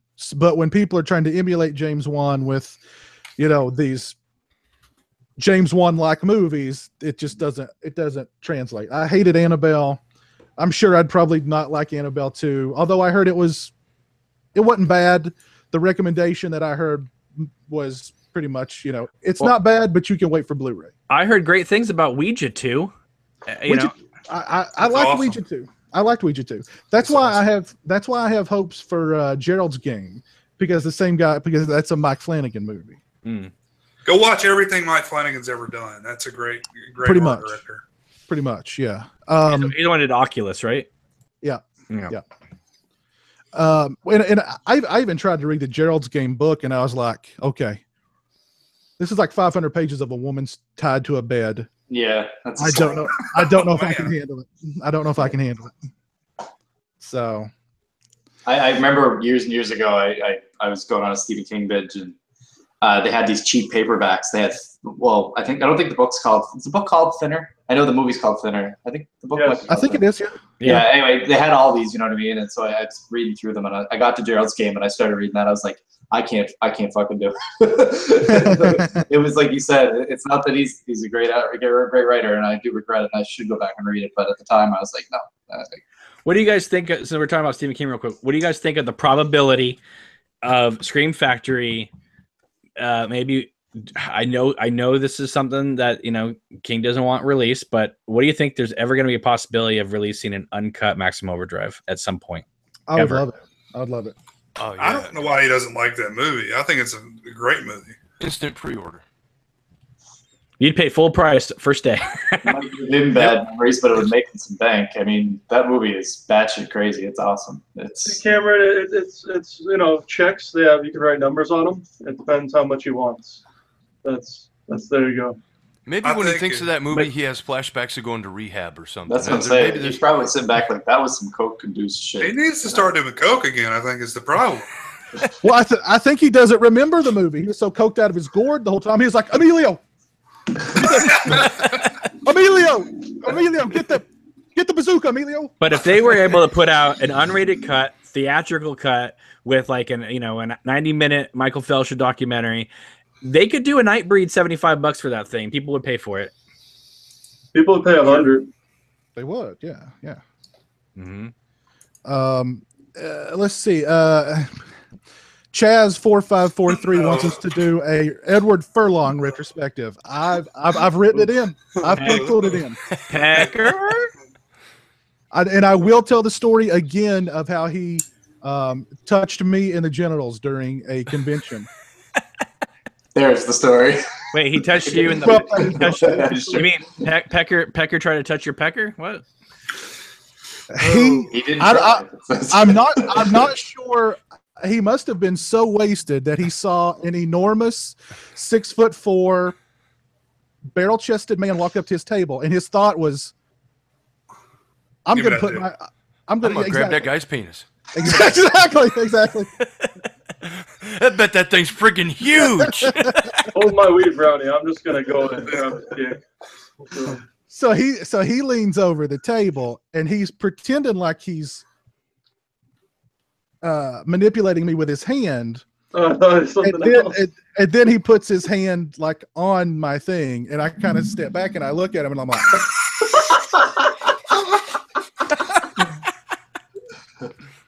and so and then he kind of had that moment of clarity where I think he realized at this moment he knew. You know what I mean? Holy shit! I just grabbed that guy's dick. That's what he's used to doing when people give him $20. I think. Maybe he thought you wanted him to sign your weenie or something. Yo, I loved you in Terminator 2 and shit, but yeah, that shit ain't cool. Yeah, that's a better story than the night at the Fangoria convention that 11:30 at night, Richard Mole drunkenly tried to sell me his girlfriend. Wow. Wow. Yeah, I can't walk. How much? I didn't get into those kind of specifications, but he was like, "You like my girlfriend? You want her? We'll talk. How much money you got?" I was like, "Oh my god, Bull, calm down." I think I would have had to ask how much. Missed opportunity. Been like, well, wait a minute. Where are you going to be in this scenario? You're going to be gone, right? No, I can't. I was scared. I mean, I was talking to Big Ben from House, So. Well, yeah. I mean, the guy's like the guy's what 6'6" or something like that. Yeah, you know? Yeah. Exactly. Yeah, that's crazy. That's crazy. Maybe it was a test. Let me tell you something. If you go to a horror convention, I don't know about now, but back in the day, if you went to a horror convention, you stayed at the hotel that all the stars were at, man, you had some crazy stories to tell. It's crazy. It's good times. Yep. Speaking of all the Silent Night, Deadly Night copies you can throw away, I will get rid of them all, but this is the Arrow DVD, and this is the greatest cover art ever. I do like that cover art. So this one's got to stay. I wish that. Go ahead, Art. We're flagged. we were flagged minute one. Yeah. I wish that if I was involved on that Scream Factory team putting out Silent Night, Deadly Night, I would have. Maybe they did, and this would have been genius. But I would have tried to contact some of the moms in that were trying to tear down that movie and have them do a 2017 commentary over the movie. Oh, that would be awesome. Yeah, I would love that. That's a good idea. You should have pitched that idea to Scream Factory, man. I didn't know they were making it until they announced it was coming out. Just pitch all your ideas to Scream Factory. I'm gonna say, hey, listen. I pitched them the ultimate thing. I know a lot of people will be like, "What? That movie's awful," but it would have been fascinating. And they flat out said, "There's no way in hell this will ever come out," and that is release all 3 cuts of Cursed in a box set. And that would be insane because they Or made you that could movie just- 3 times. They made it 3 times with Or you different could just casts. shit in a box and Yeah. sell it for $5. Now you sound like the creepy Kentuckian. or you can just slap the Scream Factory fucking label on it, and everyone and their mom will fucking buy it anyway because they don't give a fuck. I'm sorry, but Cursed was horrible. It was horrible, but I would like the idea they remade the movie 3 times trying to make it better. I'd love Jeremy- to see those other 2 cuts, though. Jeremy McNeil says, "Welcome back, Orc." Thank you, sir. Indie Phantom, we actually did a Maximum Overdrive commentary a year or 2 ago. Check it out; it is a lot of fun.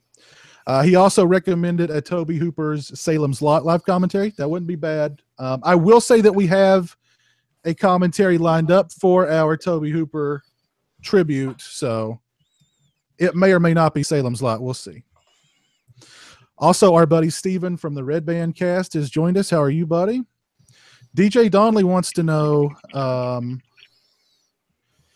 DJ Donnelly says, question for everyone, things you thought happened in a movie or in movies, but when you watched them months or years later, those things you thought happened didn't happen. Like the Mandela effect? Is that what he's talking about? The Mandela effect exactly is what he's talking about. So you're saying like when you were a kid or something, you saw something, and then like years later you go back to it and you say that's not even in the movie? I think a great example is the Texas Chainsaw Massacre, because people swear that they see blood and gore, and it's just not there. There was a lot of stuff about. Go ahead. No, go ahead. Okay, I just watched that film. Remember renting it, and I was probably like 11 or 10, and I was just like, God damn, that chainsaw has the most fucking. It's the most fuel efficient chainsaw I've ever seen in my fucking life. Yeah. And it's just like running, and she's like screaming for her life. I'm like, God, wow, efficiency, damn. Technology. It doesn't show him stop every They don't like make them 5 like they feet used to. fill it up. Yeah. Yeah, they don't make them. They don't. Those home leads from '70s, man. Those things they were beasts, man. Leather's got to stop to top it off. Maybe that's when she ran inside. When she ran inside, and the cook, he was out there pouring gas in the thing. You know what I mean? But go ahead, my bad. I don't even remember. Oh, sorry. Mandela effect. And Trick or Treat Studios has got some great masks for Texas Chainsaw coming out. They do. I think that's what I'm going to do for Halloween this year. Is I'm going to be pretty leather. I actually, my buddy Mr. Myers sent me a link to a website. Crap, what was it called? And they had an awesome looking leather face mask for like $30. Wow. I had to order it. It's on its way, but it looked great. I was like, wow, that's a good deal. You should get it, Piz, because I want to remind the viewers who maybe didn't know, you were very much complimented by Gunnar Hansen as saying you would make a great Leatherface. Yes, that's one of the greatest moments of my life. One of the greatest moments of my life. It's not just. I think it's also because, like him, you're a very kind individual that could, because you can't have a crazy person behind that mask. Tried it. Oh. Are you talking about Brazil? Brazil? Pop, pop. Yeah, well, I can't say his last name, but you know what I'm saying. Yeah. Barnarski. Is that it? Yeah. Yeah. He entertains his fans by smoking a lot of crack at conventions and talking shit about Gunnar. Yeah, pretty much. Yeah. I've not heard. Yeah, from what I can tell, he's a little unhinged. Yeah. And I had no idea that he was in Hudson Hawk. So. Yeah. He was Hey, in the Ron, I'll program, tell you too. firsthand, man. When you're off your meds, crazy shit happens. Crazy shit. And the little caffeine, oh man, it's all bad. Yeah. There you go. Caffeine, little caffeine up the nose. You know what I'm saying? Well, you can get a Coke 2 for 1, Coke and Coke. Indie Phantom, you're on a roll tonight, man. It's like you were eavesdropping on our season 6 scheduling meeting we had the other day. We haven't done any other 2 Corey's live commentaries, but we may be doing something 2 Corey's specific in season 6. So stay tuned. It's like he's inside our heads. Shit. He's hacked into Orc's webcam. He watches Orc 24/7. Well, actually, I have the most significant technology in the world to block your viruses coming my way. Well, is this my opportunity? Is this my opportunity to announce that I'm going to be releasing soon on my VidMe channel a License to Drive Dream a Little Dream super fan cut? Nice. Yeah. That's something we need to talk about. We've all recently kind of jump ship from YouTube to VidMe. How do you guys like it so far? Well, I like it. Here's the thing, though. I turned on the monetization, the ads, and there's been not a peep. There's not even a penny. So I don't think that's the place to go for. Like if you're looking to do monetization at this moment, but if you're looking to just preserve your videos and not have them screw with you, that's the best place to. You can post them on YouTube. Almost every video I post on YouTube within 6 hours, it's pulled of monetization. Then I'll say, please, manually look at it. I will get it reissued, and I'll get monetization back. And then 2 days later, they'll take it off again. So it's ridiculous. So, but I've had YouTube just rip videos off my channel, delete channels before. VidMe, they're not going to mess with you like that, and their quality is really good. I mean, it's the same, and to actually transition your videos from YouTube to VidMe, it's like 10 minutes. You just put in the YouTube link, and yeah, it's good. And One thing I like about it is that, well, not only is YouTube, doing the adpocalypse thing, yeah, but even more so, the people that aren't making the money are being shoved to the back where your videos aren't even being seen. It's basically almost like a blacklist in a way. If you don't meet a certain criteria, or if you don't, or you're not advertiser friendly, then they're not interested in your videos, and you might as well not even make them. Hey, Mike, here you go. Here's a good George Carlin quote for you. It's a big club, and you're not in it. That's right. but I will say that if I can get up to 50 followers on VidMe, you've heard it here first, I will start making videos again exclusively for VidMe. Follow this man. Okay, that's it. Excuse me while I go follow you. By the time tonight is over, you will have 50. Trust me. Is it vid.me/bmoviemike? Yeah, just bmoviemike. Look me up on VidMe. You'll find me. Okay, good. Okay. Oh, let's see where you are. You have 11 followers. You now have 12. And I'm now posting it on my Facebook page. You're gonna have them very soon. Well, Cameron, you work really hard on your videos, as do most of the people who make videos still, currently, or who are about to. And you have a pretty big following on there. You haven't made a penny, not even a cent. No. Wow. Well, I think they have like 3 different ways to make money there. They have you can do the tip jar, but if you look into it, the tip jar, like, you have to pay a little. Like if you want to donate $1, you have to like donate like $1.50 because they take a little bit. So the best way is just to send it via PayPal. Just directly send it to you. Yeah. Yeah, I'm not doing it for money. More freedom. No, I'm just kind totally. of tired of the way YouTube is suppressing. They've taken the U out of YouTube. It's now corporate tube. Well, I've had, especially here recently, I've had several people be like, dude, you should add clips from the movie that you're reviewing into the video so that we can see a visual representation of the picture quality or a visual representation of something funny that you're telling us that happened in the movie. And I'm like, and then the video would be taken down. And then my channel would be flagged for copyright. And then They've been doing that forever, though. But meanwhile, Red Letter Media and other places can just do full-on clips and everything like that. They make money. 14 followers, Mike. We're gonna hold you to it. That is because they have a managed partnership with a really big MCN, and the MCN is approaching these companies and studios and getting that personally approved. Okay. That's the only way that's happening. YouTube does not recognize fair use in any other way, shape, form, or fashion. Right. So, yeah, it's unbelievable to me. Anybody who does that and adds clips to their videos, even people who add just still pictures, they run that risk. I mean, it's insane. They've come after me. I don't know how many videos I've had to delete from YouTube just because of using still photos. Mm-hmm. I used to put the title, like, this is forever ago. I used to put the title screen from the movie just at the opening of my video, and those all got burned. And then I put a poster in. I would put the poster in, and they burned me for those. Like it's fucking domestic. And nothing ridiculous. And nothing about our videos. I don't care. I don't know about. All I did was bullshit about the movie. But I mean, how is that? But nothing about our videos are unfamily friendly. Okay, right. And yet I'm being told I'm not family friendly, and it's absolutely ridiculous because, like Piz said, look, and what B Movie Mike said, we're not doing this for money, But it is strange that it'd be nice to make a few pennies. But the thing is that they're now taking the videos, demonetizing them, and then by the time they give you the monetization back, well, no one's going to watch your video anymore because it's past that date. It's been past 2 weeks, 3 weeks. No one cares anymore. Going back a little bit, I know shit changes all the time in life, but I'd really like to see Jay and Raiho make more vids on VidMe.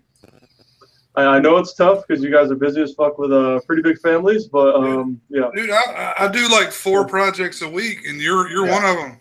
Yeah, dude. Jada Stingray is part of like 5 different weekly live streams. I was gonna say I don't have an excuse YouTube comparison. Well, clearly, Jada Stingray, Orc ain't watching your stuff. Orc must have. Dude, I watch Orc's everybody's got you blocked. Orc's got you blocked. B-Movie Mike, you are now at 15 followers. We need 35 more, everybody, and he will start making videos again. Here's how pre-planning for Jay and I's show go. He's like, all right, we're gonna watch a few pilots because we do pilots and dank memes, and that's what our show is based around. And he's like, can you just watch like the pilot of Fargo and just fucking put the controller down? And I'm like, God damn it, no, I can't. Please. Don't force me. I'll let Sausage Factory Nation pick my first review.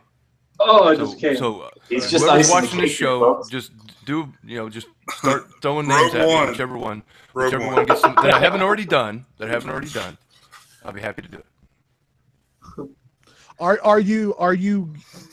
What if it's like a rom-com? What if it's like the Emoji Movie? Although your review of the Emoji Movie would be pretty good. Well, I'd watch that. See, I have more confidence in our viewers. See, I know they're going to pick something cool. So, I'm not going to insult their intelligence by even expecting something that crappy. What else is fucking really shitty? Yeah, what does he really hate? I can't even remember. I know Rogue One. He didn't like the Force Awakens. Yeah. I like it a lot more now that Rogue One came out. No, there's something else you really fucking hate. I can't remember from all the episodes we've done. Oh, God damn it, Mike, you piece of shit. I can't remember. Just make it like 5 movies in a row about Nazis. B-Movie Mike takes on Ilsa. Raiho, I've been curious to know your thoughts on the upcoming Martin Scorsese-produced Joker origin story film. Why? No, you know what? No. Perfect. They haven't even done a real origin story in the books because you can't do it. I mean, they kind of have some stuff they've been hitting around. But you heard why they got Scorsese to produce this, right? There's only one reason. What is it? Because he has the direct line to Leonardo DiCaprio. I've seen some pictures where they got Leo in the makeup or whatever. And that's what they want. That's what they want. No. Yeah. I mean, okay, first of all, like, how can you do a Joker story just as like an origin story? It doesn't make any sense. The Batman's got to be in it, whatever, but no, they just can't do that. You can't do that movie because you can't explain him. You can't explain him. That's the whole fucking point. He is chaos personified. You can't explain him. You can just hear it now. Even the Joker doesn't know his own backstory. So I mean, exactly, this is nuts to me. The whole idea is nuts. Let me throw this out to you. Did you have a problem with Jack Nicholson, Jack Napier origin with him falling into that? We talked about that on my last vlogcast that Cameron, you, and Cole were on, and I don't have a problem with that. That fit in that film. That movie is its own little oddity, in a way. Like, none of that is really like Batman. I mean, he drives around a car shooting people with machine guns and stuff like that. Anyway, go ahead. It's its own little thing. I just can't. It's not. I don't. When I think of that Joker, it's almost like that's not even an origin story to me. Like it just fits in with that movie. Like when they talk about doing this origin story now, I mean, what are they? They're not going to make the Joker. They're only going to hurt the Joker overall. Because whatever the backstory is, it's going to be, it's just better not to know. The Joker doesn't know. You don't need to know. It shouldn't be something that they're sitting around going, we need to spend $250 million on a movie. What do you got? Joker origin story? Sure. But the worst thing about it is it's a standalone origin movie while they're making Suicide Squad 2 with Jared Leto as the Joker. So they're gonna have two different Jokers. Yeah, and they're doing the Joker Harley Quinn movie. Yeah, they need to get a grip on their shit, because this is not like, I don't understand. They're running a mile ahead. Wonder Woman did well. Justice League is predicted to do shitty. The last one, the Batman vs Superman didn't do that well, did it? Or I guess it could have made money. I don't think people liked it. It did not do as well as they wanted it to. That should have hit $1 billion. Superman and Batman being in it. Yeah, but so like I'm watching the movies they're coming out with, and I'm like, these look like garbage. Wonder Woman, I do want to see. I was hoping to watch it this week, but that was one summer movie I forgot I saw, and I did like it. Yeah, and it looks really good. Like from what I've seen of it, they should be doing. Yeah. Well, why haven't you seen it yet, Raiho? Are you sexist? That's it exactly. That's it. Yeah, exactly. I am wildly sexist. Anyway, I don't understand why I keep hearing these rumors about these movies they're going to make, and they're moving these productions along. I'm like, everyone else is predicting you to fail, yet a Joker origin movie right next to Suicide Squad 2 with Jared Leto's whatever the fuck that was. That's a good idea. That's a good idea. You should keep running with that. Well, they like burning money. I saw some quote. I saw some quote somewhere, and they said that Thor Ragnarok, which is everybody's least favorite Marvel Cinematic Universe film, is still projecting to do better than the Justice League movie. Yeah. Ragnarok looks awesome. Well, the reason why is because Marvel has a track record of, with the exception of maybe a couple of films, they haven't really made like a bad movie. I mean, they've done like they're okay, or to me, Thor: The Dark World is awful, but for the most part, they're middle of the road movies. You either like them or they're okay. So they've been in 10 years of this Marvel stuff. So yeah, Thor Ragnarok's going to do better. I can't wait for it. I'm Thor, the mighty Thor, and I come lightning. Yeah, and they have the guy who did What We Do in the Shadows as the director. So that's cool. I loved What We Do in the Shadows. I just don't think Thor is a very interesting character. Yeah, but it's Thor and the Hulk. They have to surround him with really interesting characters like Loki and the Hulk, and that makes him kind of. And they got rid of Natalie. You're watching a Thor movie, but he's like the least interesting character in it. You know what I mean? I like Natalie Portman. I didn't see the second Thor movie. Oh, so. Thank God. No, I like Natalie Portman too. But I mean, it's like when you think about it, it does kind of hold the those kind of movies back. But you put them on an alien planet with the Hulk and Kate Blanchett and Jeff Goldblum, that's probably gonna be a really interesting movie. I mean, the color scheme behind it is great. And they use that what is it, the Led Zeppelin music over the trailer, which is really awesome. Montgomery Jackson asked, do you all like Texas Chainsaw Massacre: The Next Generation, and how did Columbia change from the original version? I love Texas Chainsaw Massacre. I love Texas Chainsaw Massacre: The Next Generation. It's a hoot. I think the only thing they changed from the Return of the Texas Chainsaw Massacre was gosh, I'd have to look it up. I used to know. I can't remember. Not very much changed. I think it was more or less just a re-edited version of The Return of Texas Chainsaw Massacre. So there was a different version called The Return? It was originally entitled Return of the Texas Chainsaw Massacre, and it didn't play very much.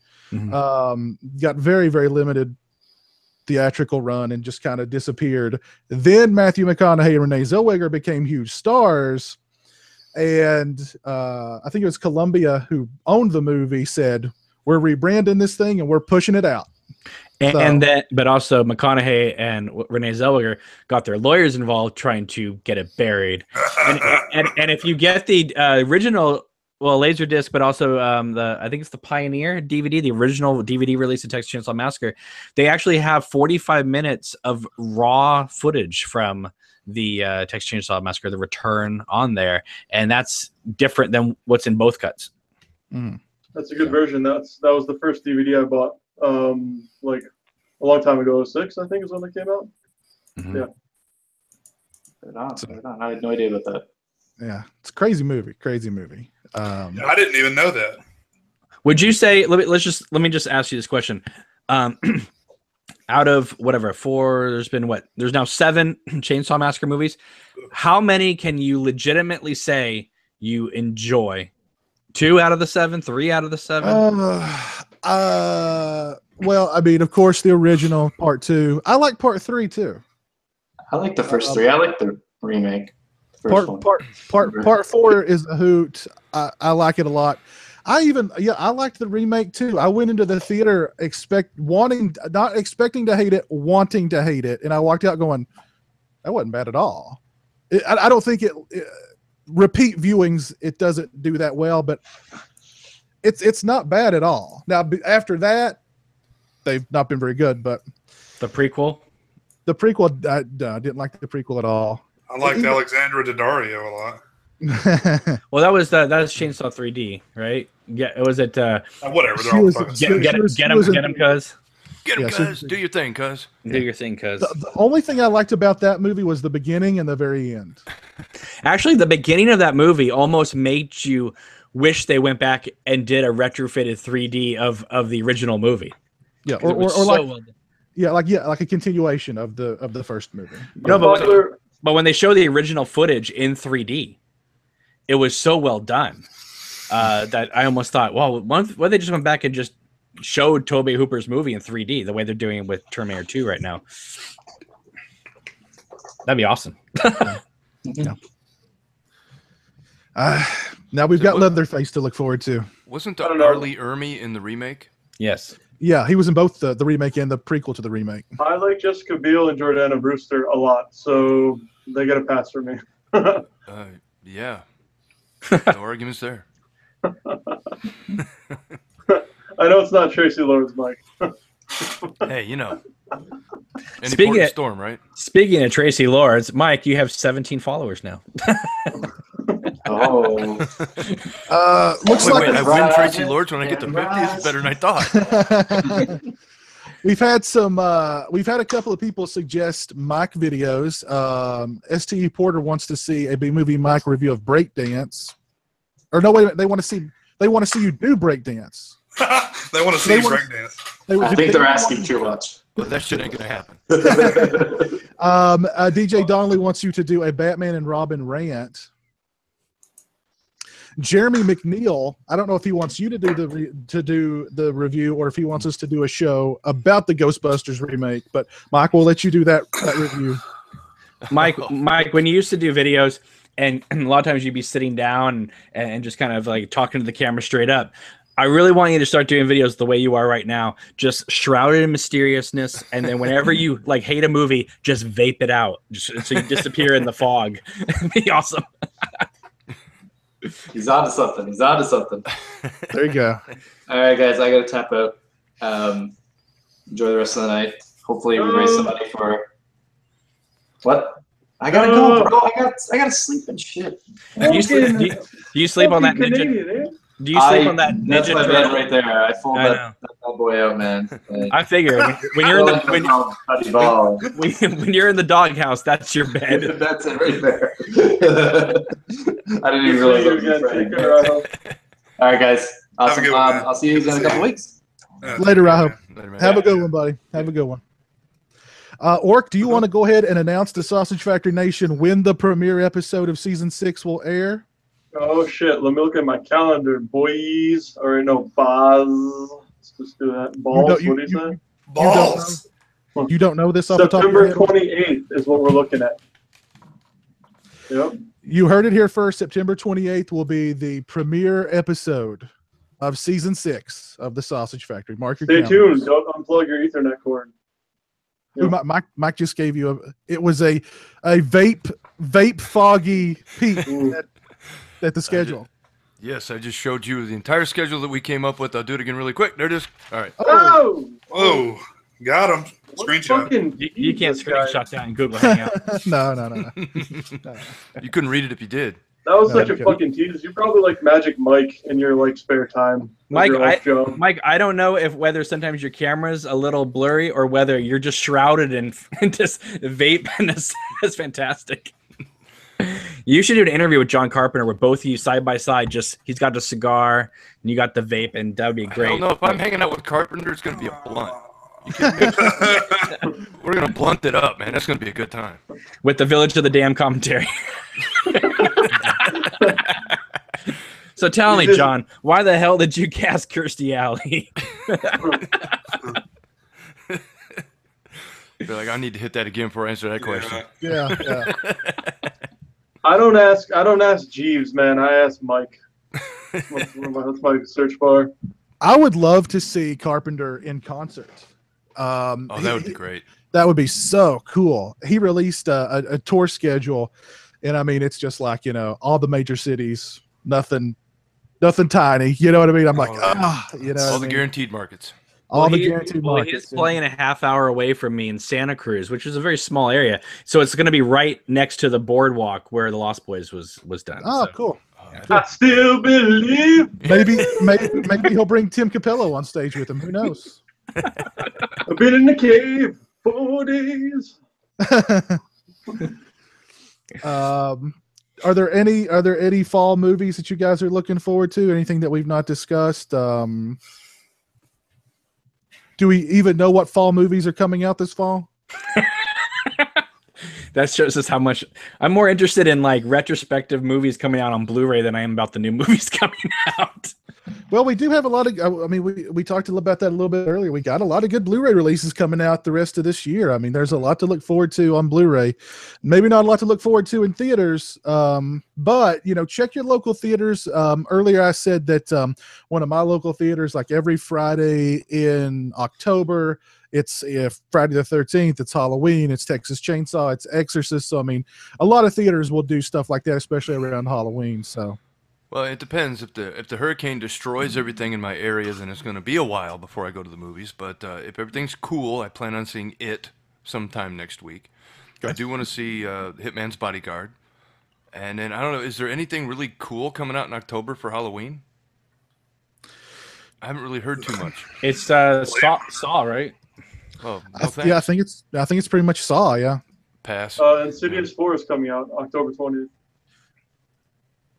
I'm not sure how. I don't know. I'm not sure how I feel about that. Who's directing? Blade Runner 69420 is coming out. Who's directing Insidious 4? Do we know? Oh, you did bring up the new Blade Runner. Is anybody excited about the? I actually think the trailers look kind of good. Wait, we're gonna watch Harrison Ford kill off another beloved character? Is this what it is? He's doing the world tour of killing off all his. Indiana Jones is next. Damn it! And I'm not looking forward to that either. People were really excited about Blade Runner. Maybe people still are. But when they announced that they were gonna do, insinuate that Alien and Blade Runner were in the same universe, and after Alien Covenant came out, people are like upset like that's even happening. So that was one I forgot to bring up earlier, but I think it's probably for the best. Yeah. One more thing about releases. Arrow's putting out Children of the Corn. Mm-hmm. I've seen it a million times. I have a million copies of it, but Arrow does such a good job. I might pick it up. And then one I'm going to stay away from. I can't believe everyone was jizzing all over themselves with the Steelbook. And now it's getting its regular release, and the film fucking sucks dick, is I love Don May, but popcorn release. If you buy that, you're fucking retarded. I want it. I want the regular release. I don't have it. Listen, I like popcorn. The one thing about Synapse I didn't like is that they don't do this anymore, but when they released Demons on Blu-ray, man, they got rid of all the extras that are on the Steelbook, whereas the other movies, when they come off Steelbook, they do have the extras with it. Wait, I have the standard editions. Those, and I knew the Steelbooks both came out for Demons 1 and 2. They both had all the special features. The special features are only on the $50 versions. Not fucking God damn it! See, they wanted so much for those Steelbooks that I went and ordered them from Arrow, the UK releases. Oh, nice. Yeah, I got the Demons 2 like double Steelbook Blu-ray from Arrow. It's pretty good. Mm-hmm. I was just looking through some upcoming movies. Are any of you guys interested in Mother, the new Darren Aronofsky movie with Jennifer Lawrence in it? Yeah. Okay. I'm not going to go see it in the theater, but I'd like to see it. Okay. We've got American Assassin with on that ass. We've got American Assassin with Michael Keaton coming out. One movie I had no idea was coming out is called Rebel in the Rye about J.D. Salinger. And it looks like it's actually directed by Danny Strong, who was on Buffy the Vampire Slayer. I think that's pretty interesting. Yeah, and he wrote Recount and Game Change for HBO, so he's a pretty good screenwriter. So and if you see the Salinger documentary, it's on Netflix. I mean, it's really interesting. That guy just seems like a total jerk. Which one? I've seen a couple of different. It's just ones. called Salinger, and it's it's all these people who knew him, is like ex-girlfriends and stuff like that, and just how insane he is to live with. I think that might have been the one I saw. Yeah, where they're tracking him getting the mail and stuff, and they get a. Oh yeah, that's it. Yeah, that's it. Yeah. Kevin Spacey's in it. Nicholas Hoult plays J.D. Salinger. He's a good actor. That's not really fair, though. How many of us, though, if you went back and interviewed some exes of ours, would say positive things? You know, that's kind of that's digging for dirt. You know, that's just even some people that actually liked him. Even Salinger's daughter didn't have too many nice things to say about him. We've got a horror movie called Friend Request that's coming out that looks kind of stupid. Is that the sequel to what is that Facebook movie? What was it Unfriended? I don't think so. Unfriended was actually good. I can't remember what the fuck was in it. We've got the Flatliners remake. You guys pumped for the Flatliners remake? The soft reboot. Yeah, it's actually Kiefer Sutherland's in it apparently. I tweeted about that a couple months ago, and apparently it got passed around the Flatliners chat room or some shit. And a few people were not happy with what I said. It's not a remake. God. Come on, Jay, get with it, okay? It's not a remake. It's a Honestly, sequel. are you shocked that Joel Schumacher's not returning to direct it? I am. They should bring him back. He hasn't made a movie in a long time. So. He's well off. He's probably happy doing, We've got Blade Runner 2049 coming out October 6th. I'm looking forward to that. I think it's actually a shame he's not making movies anymore because, I mean, I know he's known for some schlock later on, but he made some solid movies early in his career. DC Cab. Man, December is filled with so many shitty cash grab movies. The whole month. There's a really season.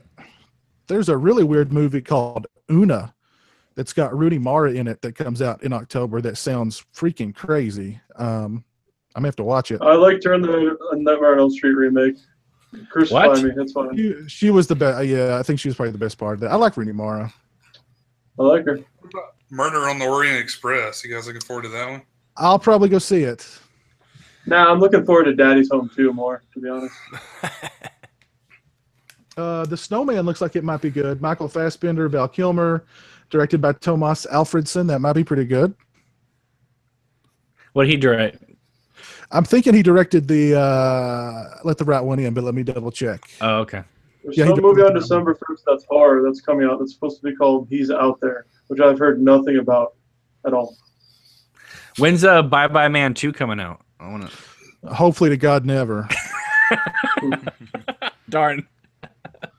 Oh, are you guys aware that there's a new Cloverfield movie scheduled to come out on October 27th? No. Yep. Wow. After a scientific experiment aboard the space station involving a particle accelerator has unexpected results, the astronauts find themselves isolated. Following their horrible discovery, the space station crew must fight for survival. That sounds like a...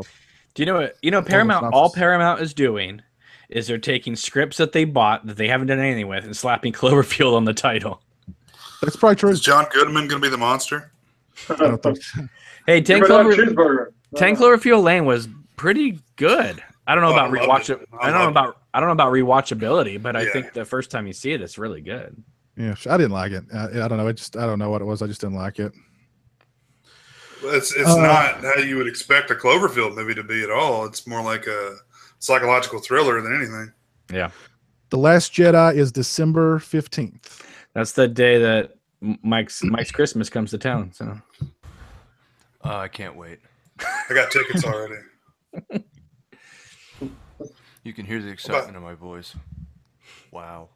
Yeah, and then Marvel dropped their Inhumans TV show on IMAX for 2 weeks, and apparently everybody hates it. So get ready for that show to get canceled pretty soon. That's what I've heard, yeah. Indie Phantom, big Blu-ray specials from you guys this year would be great. Also, maybe a special on your drive-in movie experiences. We usually do like a Blu-ray special every year with where we've done it for the past couple of years with Michael Felsher. So we'll probably be able to set that up again this year. As far as drive-in movie experiences, I'd have nothing to say. I've unfortunately never seen a movie at the drive-in. I've grown up around a bunch, but I just never went. I don't know why. It would be like a show of me just talking. No, I've seen movies. Well, back in the 20s. Back in the day. Before I fucking had to kill Hitler, you know, I was fucking goddamn Mussolini piece of shit. But anyway, Dracula, boom. There as fuck. There still are some drive-ins in existence, just very few. Yeah. They tore the one down here, like, you know, when I was very young, like 3 or some shit. So I didn't even. Or you'll be driving across the country and there'll be one in the middle of like Kansas. You're like, this isn't gonna last anyway. Like, what the fuck? It's like Twister, right? When they're watching The Shining at the drive-in and they have to run for their lives. It's like, where are the hipsters on this? Like, the hipsters need to like something like that so they can bring it back. I think on one of the shows I said that I saw Friday Part 6 at a drive-in. That's cool. That was good. That was cool. Saw the original Batman with Michael Keaton. That was cool. Oh. Yeah. Indie Phantom's throwing out a lot of good ideas. He said special movies that could never get made today, i.e. Soul Man, So Fine, Zapped, The Stepford Wives. That's actually a really good idea, I think. Deliverance. Deliverance, of course. As, yes. as we're finding out, Death Wish. Death Wish. yes. Have you watched the trailer yet for Death Wish? Did you bring yourself to it? No. Okay. No desire to. All I saw was an angry white man with a gun. Who's directing it? Eli Roth. See, you know, Bruce Willis. Yeah, him. No. It's like I like the story. Of course, I love Bronson, but when you watch the trailer, Mike, it's a comedy. It's a black comedy. Oh, wonderful. Yeah. With a bald white man. Just watch the original. So yeah, really. Do we need another movie with a bald white guy shooting brown people? I mean, I think we've seen enough of that. Planet of the Apes was the thing for this summer. And like it was a year ago, whatever. I remember seeing online, like, people can't just attack today. Now they have to go back. Now they tried to destroy all copies of Falling Down with Michael Douglas after the riots and stuff like that, the police stuff in the street. And I never grabbed that fucking digibook. Do you have that? I'm gonna need a copy of it. I don't know. Get a copy of that and Gone with the Wind because they're trying to get rid of all of them. Okay, I'll add this to my wish list. And I definitely think that I won't speak for him, but Eazy-E would agree with me that the cleansing of history is a bad thing. You may not agree with what has happened, but it happened. As long as it doesn't happen again, then we're cool. Well, I mean, you know, if you forget the past, you're doomed to relive it. I think it's weird that, you know, Orc and I were playing the Call of Duty World War II beta. That was so weird, not seeing that. And I mean, you know, of course they have removed any Nazi iconography, no swastikas. They're not considered Nazis. They're German soldiers. All you see is Iron Crosses. That's it.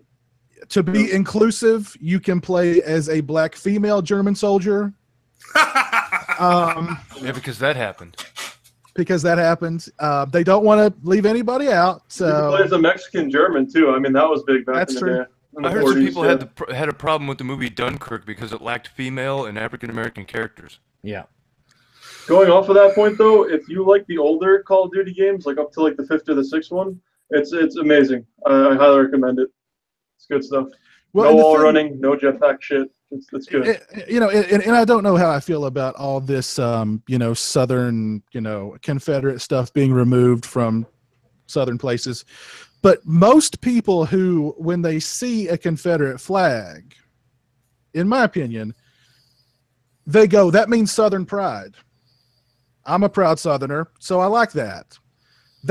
You know, most people don't look at that flag, I think, today and go, yeah, that meant, you know, slavery. That meant oppression. That meant, so I mean, I don't know. It's weird. I don't know how I feel about it, but I think, again, when most people they look at that, they don't think.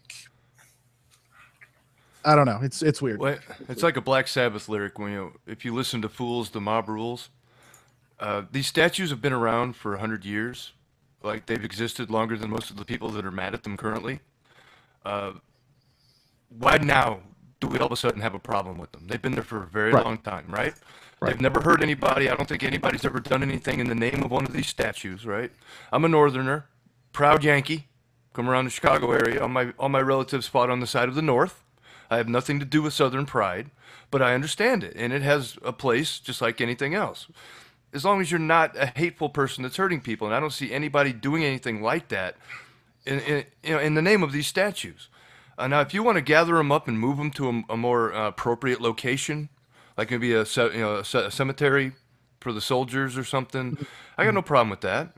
Maybe you want to redo the cityscape and you want to upgrade it or something, and you're kind of moving the past out to pasture or something.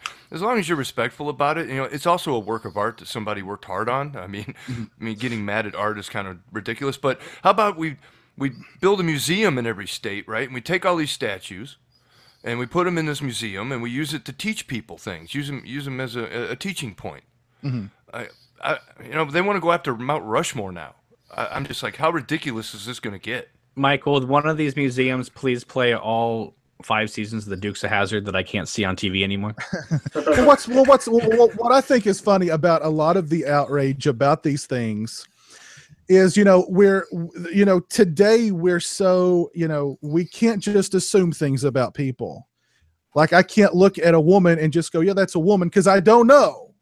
Her pants aren't off. You know what I mean? Yeah. She could be, and calling her a she when she identifies as something else, I've offended her, and now I could be. It's so fucking dumb. Oh, you were born with a dick. Okay, you're a guy.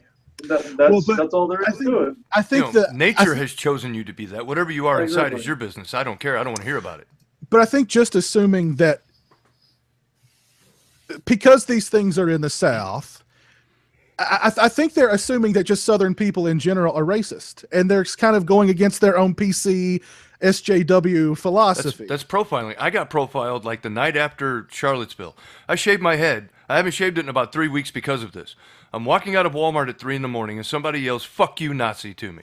And it was a group of guys over by a car. What age group were they in Florida? And they were in their 20s. Okay, so they're retarded like me. Okay. So, and they're screaming hateful shit at me. Meanwhile, I'm just walking out with some bags of groceries, walking to my car, minding my own business. Yeah. And now, because I'm follically challenged, I have to change myself to appease somebody else. I just think, isn't that profiling? But that's isn't that what I hear people say is wrong? Right. And that's a pretty popular hairstyle for men of all races. I mean, I don't. Well, and that's there again. It's because it's the color of my skin, which, to me is just as wrong as me hating somebody else for the color of their skin. But because I'm a white person, I'm not allowed to think that way. It's too complicated. I don't know. I think it's because you were coming out of a Walmart. It's something open at 3 a.m.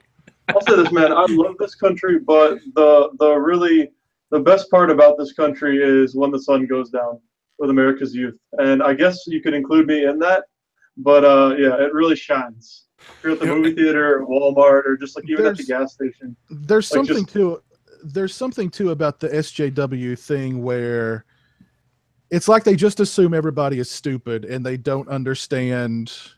We have to critical though. I mean, it's exactly against the message they're trying to get across. Exactly. They go, we have to remove this Southern Confederate iconography because everybody down there is stupid. And they're just racist. So maybe if we remove it all, they'll forget that they're racist or something. You don't think the South though will look at that as another way that the North came into their state, and that's what I'm saying. It's like they might start another. Not that everyone's lazy in this country, I know. So there's not going to be another civil war, but you could get an entire amount of states to get really pissed off at a lot of other states. There's way too many intelligent people in this country for another civil war. But I do want to say that I do blame the media for nonstop pumping this shit out. It's all you ever hear. And then we see something like, let's bring this back around to why we're doing this show. Unfortunately, something like Harvey happens, and I think you see the real America.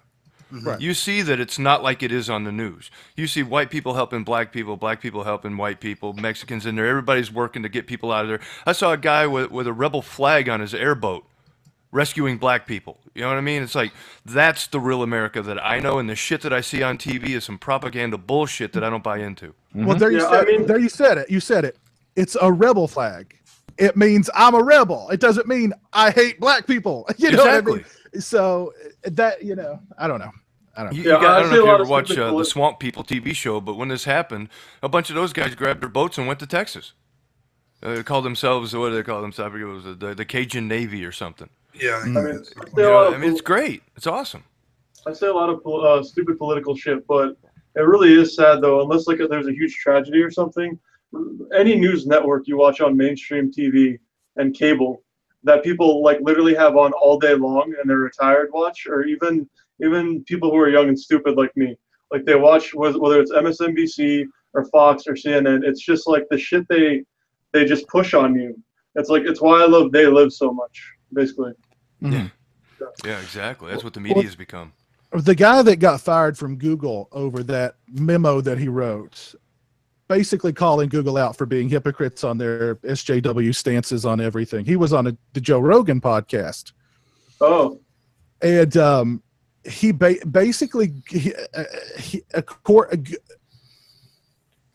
Google's stance is, if you are white, you're just racist. You ain't right. Exactly. If you are a white person, you are inherently racist. You are what if I'm 2/3 white? Well, this country is supposed to be, I think the last number I saw was 63% white, but yet the news reported that there are only 4,000 to 6,000 active Klan members. So there's 330 million people in this country, 63% of which are white. But there's only 4,000 to 6,000 Klan members. So how big is this problem really? And how much is it being magnified? I don't believe that number. I don't believe that. Because they say that all white people are subliminally racist. It's wrong to hate. I don't care what side you're on. It's wrong to hate, period. I mean, we're all equal because we're humans. Get over it. And it wasn't just that we're inherently racist. It's because we're white. We've had it better than everybody else, so we should feel white guilt.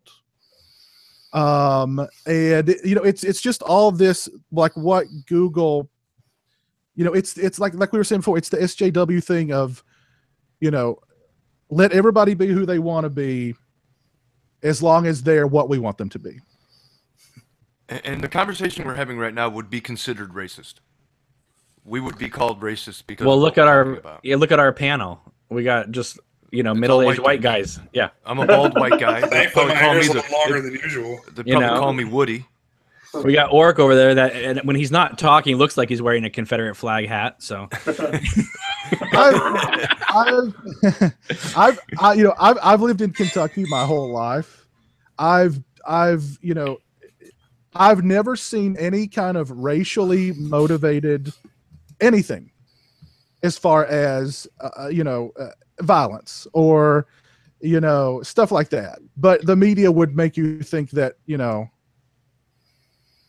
Hey, no, keep the flags, man. I'm not from the South. I'm a dumb Yankee too. I'm just in the same boat as Mike. But you know what? Flags of Our Fathers in Gettysburg, awesome fucking movies. Yeah. So, well, I mean, I don't know. It's less about the flags. It's more about trying to rewrite or erase history, because it's not a very. It's kind of like in school, they teach the kids, well, Christopher Columbus came over and he met the Indians and they all lived happily ever after, and they had Thanksgiving together, and it was brothership, and they, it was great. And I go, nah. It's like people, I hear people say a lot, well, America was founded on Christian beliefs, and I go, it was founded on genocide. And they also are running away from Christian beliefs. Yeah. Andrew Jackson was never president, and Custer's last stand never happened. You get Well, some you know, smallpox. if you get some judging by the smallpox. Call of Duty, Nazis never existed either, I guess. Exactly. Well, and at what point are they going to stop teaching about World War II in schools? At what point are they going to stop, talking about the Civil War in schools because it could be considered offensive? I try to talk to younger people about the effect that World War II had on the world, and we are still living in a post-World War II world. The EU was founded after World War II. Israel became a state after World War II. All these problems that we're having now began at the end of World War II with the reformation of the world, and these things are breaking down. And they don't. Oh, well, that's not true. That's not true. World War II wasn't that important. Please go back and study, people. Please. I mean, don't take my word for it. You have a search engine. Look this shit up. Grab a book. Go to a library. Do something. But please educate yourself.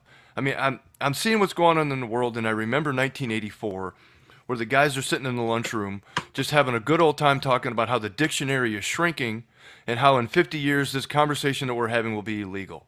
And one of the guys says, "Won't that be glorious, brother? Double plus good." I got to quote Bill Burr here, that's man. where we're heading if we don't stop this shit. Yeah, research a little bit of history. Like, I got to quote Bill Burr, man. He's like, Hitler did some fucked up things in World War II, but he doesn't even touch Stalin. Well, I think that's what pisses me off. Stalin killed more people, but he killed his own people, so it doesn't matter. Right. Yeah. Good. Sorry. I don't know. How about Mussolini? Mm-hmm. I'm going to talk about fascist. Why don't you study Mussolini? I mean, We all know the Holocaust didn't actually happen, so Piz, there's no proof. There's no proof. Are you suggesting, Piz, that if I did my exact same channel with the exact same content, if I was African American, YouTube would not have taken away my monetization? Because they're owned by Google. Oh God, I don't know. I wonder. I think really the only color that YouTube cares about is green. Yeah. So I mean, Got him.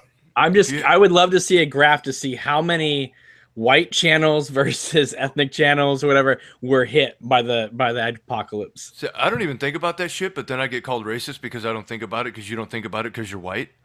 You know what I mean? It's like I wake up in the morning, I don't think about, oh God, thank God I'm white. I'm going to go out and win the day. Well, you think that way because you're white. Everything What? makes you racist. That's why you just gotta meme as hard as you can. Everything, you're racist. You're white, you're privileged, and you're fucking racist. Look up the term racism and where it came from. It was coined by a Soviet that was using it to shame people. Because it was something about a split, and they were support for a certain group versus another group. Well, if you supported this group over that group, he coined the term racist. And it's that, to me, that word has lost its power because I do not believe racism is as bad in this country as it has been in the last 50 years. You have more equality in this country for everybody than you do in a lot of other countries.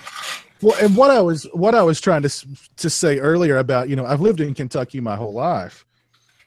I've never seen what I would consider to be a true racist act. I've heard people talk ignorantly about other races because they've never been around those other races. What they know about those races is what they see on television. Yeah. And whenever they show a black neighborhood on television, people are dying and it's horrible. Exactly. So yes, they're a little, and again, it's not racist. I wouldn't say, they're just ignorant. They've not been around people of color, and what they know of people of color is what they've gathered from the news media. Yeah. Which is not always glowing when it comes to coverage of people of color. The news media has gone off the rails. They're supposed to exist. Freedom of the press is so that they can tell us what's going on so that we can make educated decisions. They are our eyes and ears inside the machine. They have become part of the machine. I don't trust a lot of them anymore. One of the big problems, excuse me, are the 24-hour news channels because they have to keep your attention 24 hours a day. So they have to have the people who shout the most, say the worst things so you don't change the channel. And then they want you to keep your dick hard too. But while they're doing that, if you listen to anything for hours upon hours upon hours, you start to think that way, or it will seep into you. Well, it makes you think these problems are more apparent than they actually are. Whole mountain out of a molehill thing. You know what I mean? It's a small little problem, but they just harp on it until it's something out of control. Well, one of the big issues is, and again, there's a lot of good things about it too, but one of the bad things about Facebook is, listen, there are horrible things that happen all over the world. However, people will, you'll write a comment about something, and therefore Facebook will think you're interested in that kind of subject. So when you go on your news feed, you think the world is full of like kidnappings and horrible things because it all is all coming across your daily wall. But in reality, this happened in Bangladesh, this happened over here. And so it makes you feel like all of this stuff is coming into your world, your home, your town, when it's the world over with 300 billion people. And so I think that's why I think people are so afraid now. Here's a good here's a good analogy for the media versus reality. My mother is scared to death of pit bulls because every time they talk about pit bulls in the media, it's pit bull kills and eats baby, pit bull kills and eats this person, pit bull kills this guy, pit bull kills this guy, pit bull kills this guy. Every pit bull I've been around are like the most loving, timid things you've ever seen. Yes, it's a dog. It's a dog. They have very strong jaws. They have big muscles. They're broad, but that's just their breed. If you raise the dog to be a loving animal, it will be a loving animal. If you raise the dog to be a fighting animal and a vicious animal, it will be a vicious animal. I'd say pit bulls more than any other dog take on the personality of their owner. So if you're an asshole, the dog will be one. They watch how you act, and they it's like pit bulls really watch your body language. If you get upset, they get upset. If you get mad, they get mad because they're loyal to you, and they're protecting you. It got so bad that one of my mother's former neighbors owned a pit bull, big pit bull. The pit bull got out one day. Mom went down to her mailbox to get her mail. Oh. Here comes the pit bull loping up to her. Boom, boom, boom. She freaks out. Oh, man. She runs, of course. The dog runs. The dog goes, "You want to play with me?" The dog stood, according to the way she tells the story, which is hilarious, they ended up in this like Mexican standoff. The dog was standing directly in front of her and the door, just wanting her to pet it and play with it or say something to it, just sitting there looking at her. And she's standing there probably trembling with fear, yelling, go away, go away. And the dog's just sitting there waiting. And I'm going, "Mom, the dog just wanted you to like pet it or acknowledge it.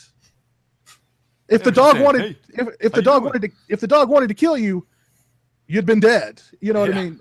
The dog did not want to hurt you. He would have attacked you already. Also, if you look at the wagging tail, if the wagging tail's there, then it's not trying to hurt you. That's something I try to tell younger people. When you get to be older and you've lived several decades and you've seen how things go. When I was a kid, Doberman Pinschers, they were the dogs that were going to kill everybody. Then it was Rottweilers.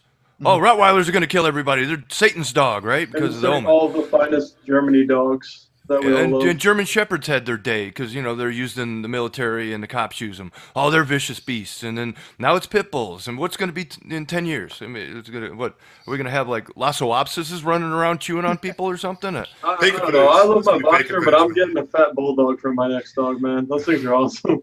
Like, woohoo! But I mean, I think that's a good analogy of, when people just see how, if their only source of knowledge on a certain subject is what they see in the media, it's way off. You know what I mean? Sure. They have no knowledge. In other words, they have no knowledge. They're completely ignorant of it. And I remember being younger and thinking and then as you get older, you learn more things, hopefully. You're open to learning new things. And you become a little wiser and you kind of see how things work. And you're like, well, I'm still not really in favor of that, but there's not a better way to do it yet, so it has to be done.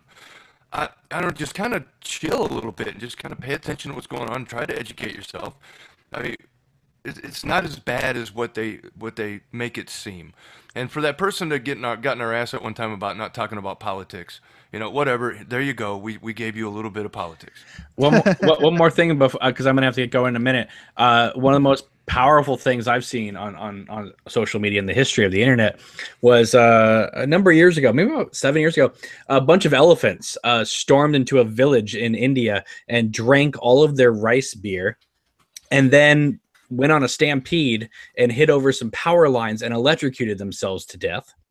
So these elephants went on a raging. It was fun for them. And then a few days later, Paris Hilton was on Larry King talking about that we needed to create some sort of Alcoholics Anonymous for elephants in India. So, Wow. She has good videos though. I like all the movies she's been in, theatrical and not. Pretty good. What? Am I the only one? Buddy. We know what video you're talking about. that's the most boring porno you've ever seen in your life. One Night in Paris. Drop the loop and back away, bro. Wait, but not when you watch it and you're 14 years old. So yeah, there you go. It's the most amazing thing. We got to get this guy to a clinic. Like, we got to get him tested, man. We have had quite a little preseason show so far. I think we've knocked off the dust. We talked about movies. We talked about politics. We talked about the cancer of the social justice warrior movement. Paris Hilton, baby, let's go. We talked. There was a Paris Hilton reference. And if you guys here's a recommendation. If you haven't seen One Night in Paris, check it out. I'm sure. There you go. I do like the House of Wax.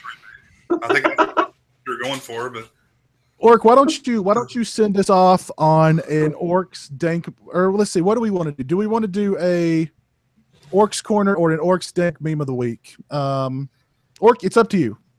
Close us out with do it. Oh, there you go. Double feature. Double feature. All right. Well, all right. Let's start off with the Orcs Corner.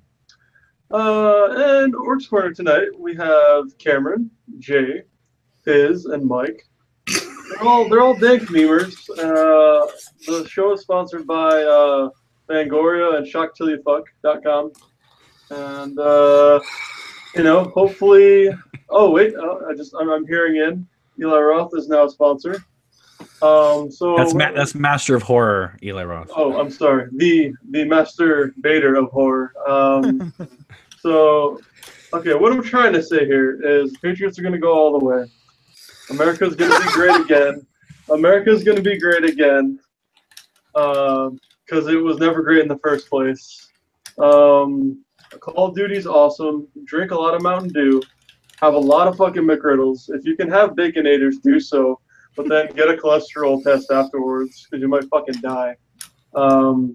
Hey, Orc, did you hear that Sharknado 5's tagline is "Make America Bait Again"? That's pretty dank, but please don't cut me off, Cameron. This is my. Oh, sorry. Okay, anyways. So, all right, go to Applebee's because they have delicious buffalo wings. Don't go to Walmart if you're Mike because they might assume you're a redneck who is a neo-Nazi. And if you are in the market for a broken TV, contact Pizzo because he suffered a great loss. And this is a donation show. And of course, it's local pickup only, and he has a great couch to show you when you get there. And send your thoughts and prayers to Fizz's TV because I feel bad for you. We're all movie, TV guys here. I don't even know what else is there to say. I mean, just swag every day, meme like there's no tomorrow. Don't streak down the street though, or else cop might shoot your dick off. But I mean, Chiefs are up by 4. What? Chiefs are up by 4.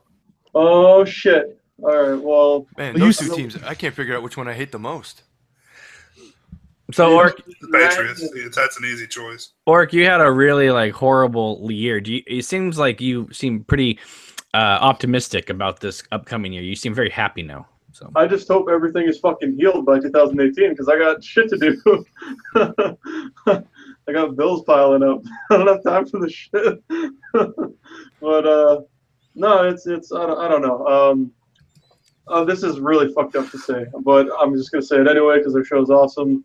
And I was talking to some friends the other night, and it's like, well, Orc, you shouldn't complain that much because what you're dealing with is not even that bad. And I was like, that's true. And I was like, there's a kid who has cancer, and he wants to live more than you want to die. And I was like, Yeah, that is true. And then my other friend was drunk off of his ass, and he went, "Fuck that kid." And then, that was a fun night of gaming. But you gotta, I don't know, you just gotta surround yourself with memers, and someone always has it worse than you. That's the Orcs advice. There you go. Inspired by B Movie Mike. That's true, man. You've had a real shitty year, though. So we'll go ahead and write off 17 for you. But do I have food? Do I have my legs and hands for now, anyways, until I get a blood clot? Yeah. But I mean, yeah. So, yeah. There you said it all. There's your new VidMe channel, Orcs Blood Clot. No spaces though. It's got to be one thing. And Reggie 714, I have put it down on paper. One Night in Paris live commentary. That'd be a pretty spicy meme show. Yeah. And dance off. Know what I'm saying? And I will watch it on a brand new QLED TV, as recommended by Stephen LaPierre. So, ooh, I don't even know what that is, but it sounds you cool. mean QLED or OLED? This is QLED. QLED. I'm looking into a 4K. I've got to embrace 4K. Dude, I've loved it from the start. I mean, would you want to buy a whole collection on 4K Blu-rays? Okay, I get that you might not want to do that, but your favorites and streaming, yeah, I'm completely on the bandwagon. But your bootlegs are gonna look like shit. Yeah. That's okay though, because it's something I actually like. I don't like 3D movies. I don't like 3D Blu-ray. That was the biggest pile of shit Sony's ever produced. And yeah, I like, it's the best year I can actually see if you have a big enough TV. Why not? If there's one thing that gets you tuned in to season 6 of the Sausage Factory, it is the triumphant return of Orcs Corner and Orcs Dank Meme of the Week. And there's some other segments. Fucking god damn it! Wise words with B Movie Mike. You gotta do my intro, man. That's beautiful. I'm like the kid from Halloween 5. Let's see what was Stingray's special? Oh, it was Stingray Spotlight. Stingray Spotlight. Okay. And then Cole's like reading Rainbow Corner or some shit. What was Cole's? Cole's. What didn't piss off Cole today? Who knows? What Cole actually doesn't hate. I guess that's going to wrap it up, guys. Again, please help with the Hurricane Harvey relief effort. Follow the link in the description. Head over to redcross.org or call 1-800-RED-CROSS and help out with that relief effort. All the best to all of our viewers in Texas and along the Gulf Coast, and to everybody out there from Florida. Hopefully, you won't get the worst of it, but Godspeed and all the best. And we'll see you guys in a couple of weeks. What was that date again for the premiere, Orc? Let me go to Cortana, who I want to kill, and there's a digital program. Thursday, the 28th September. Okay. September 28th at 8 p.m. Eastern Standard Time, the season 6 premiere of the Sausage Factory will go live. If you're not following us on social media, those links are in the description as well to keep abreast of everything happening in Sausage Factory Nation. So thanks for tuning in tonight. Thanks for donating to help the Hurricane Harvey Relief Fund. We appreciate it. Thanks for all the great show topic ideas that you guys floated us, the live commentary ideas that you guys floated us. We really appreciate it. Have a good night, and we'll see you in a couple of weeks. Peace. Later. Thanks, guys.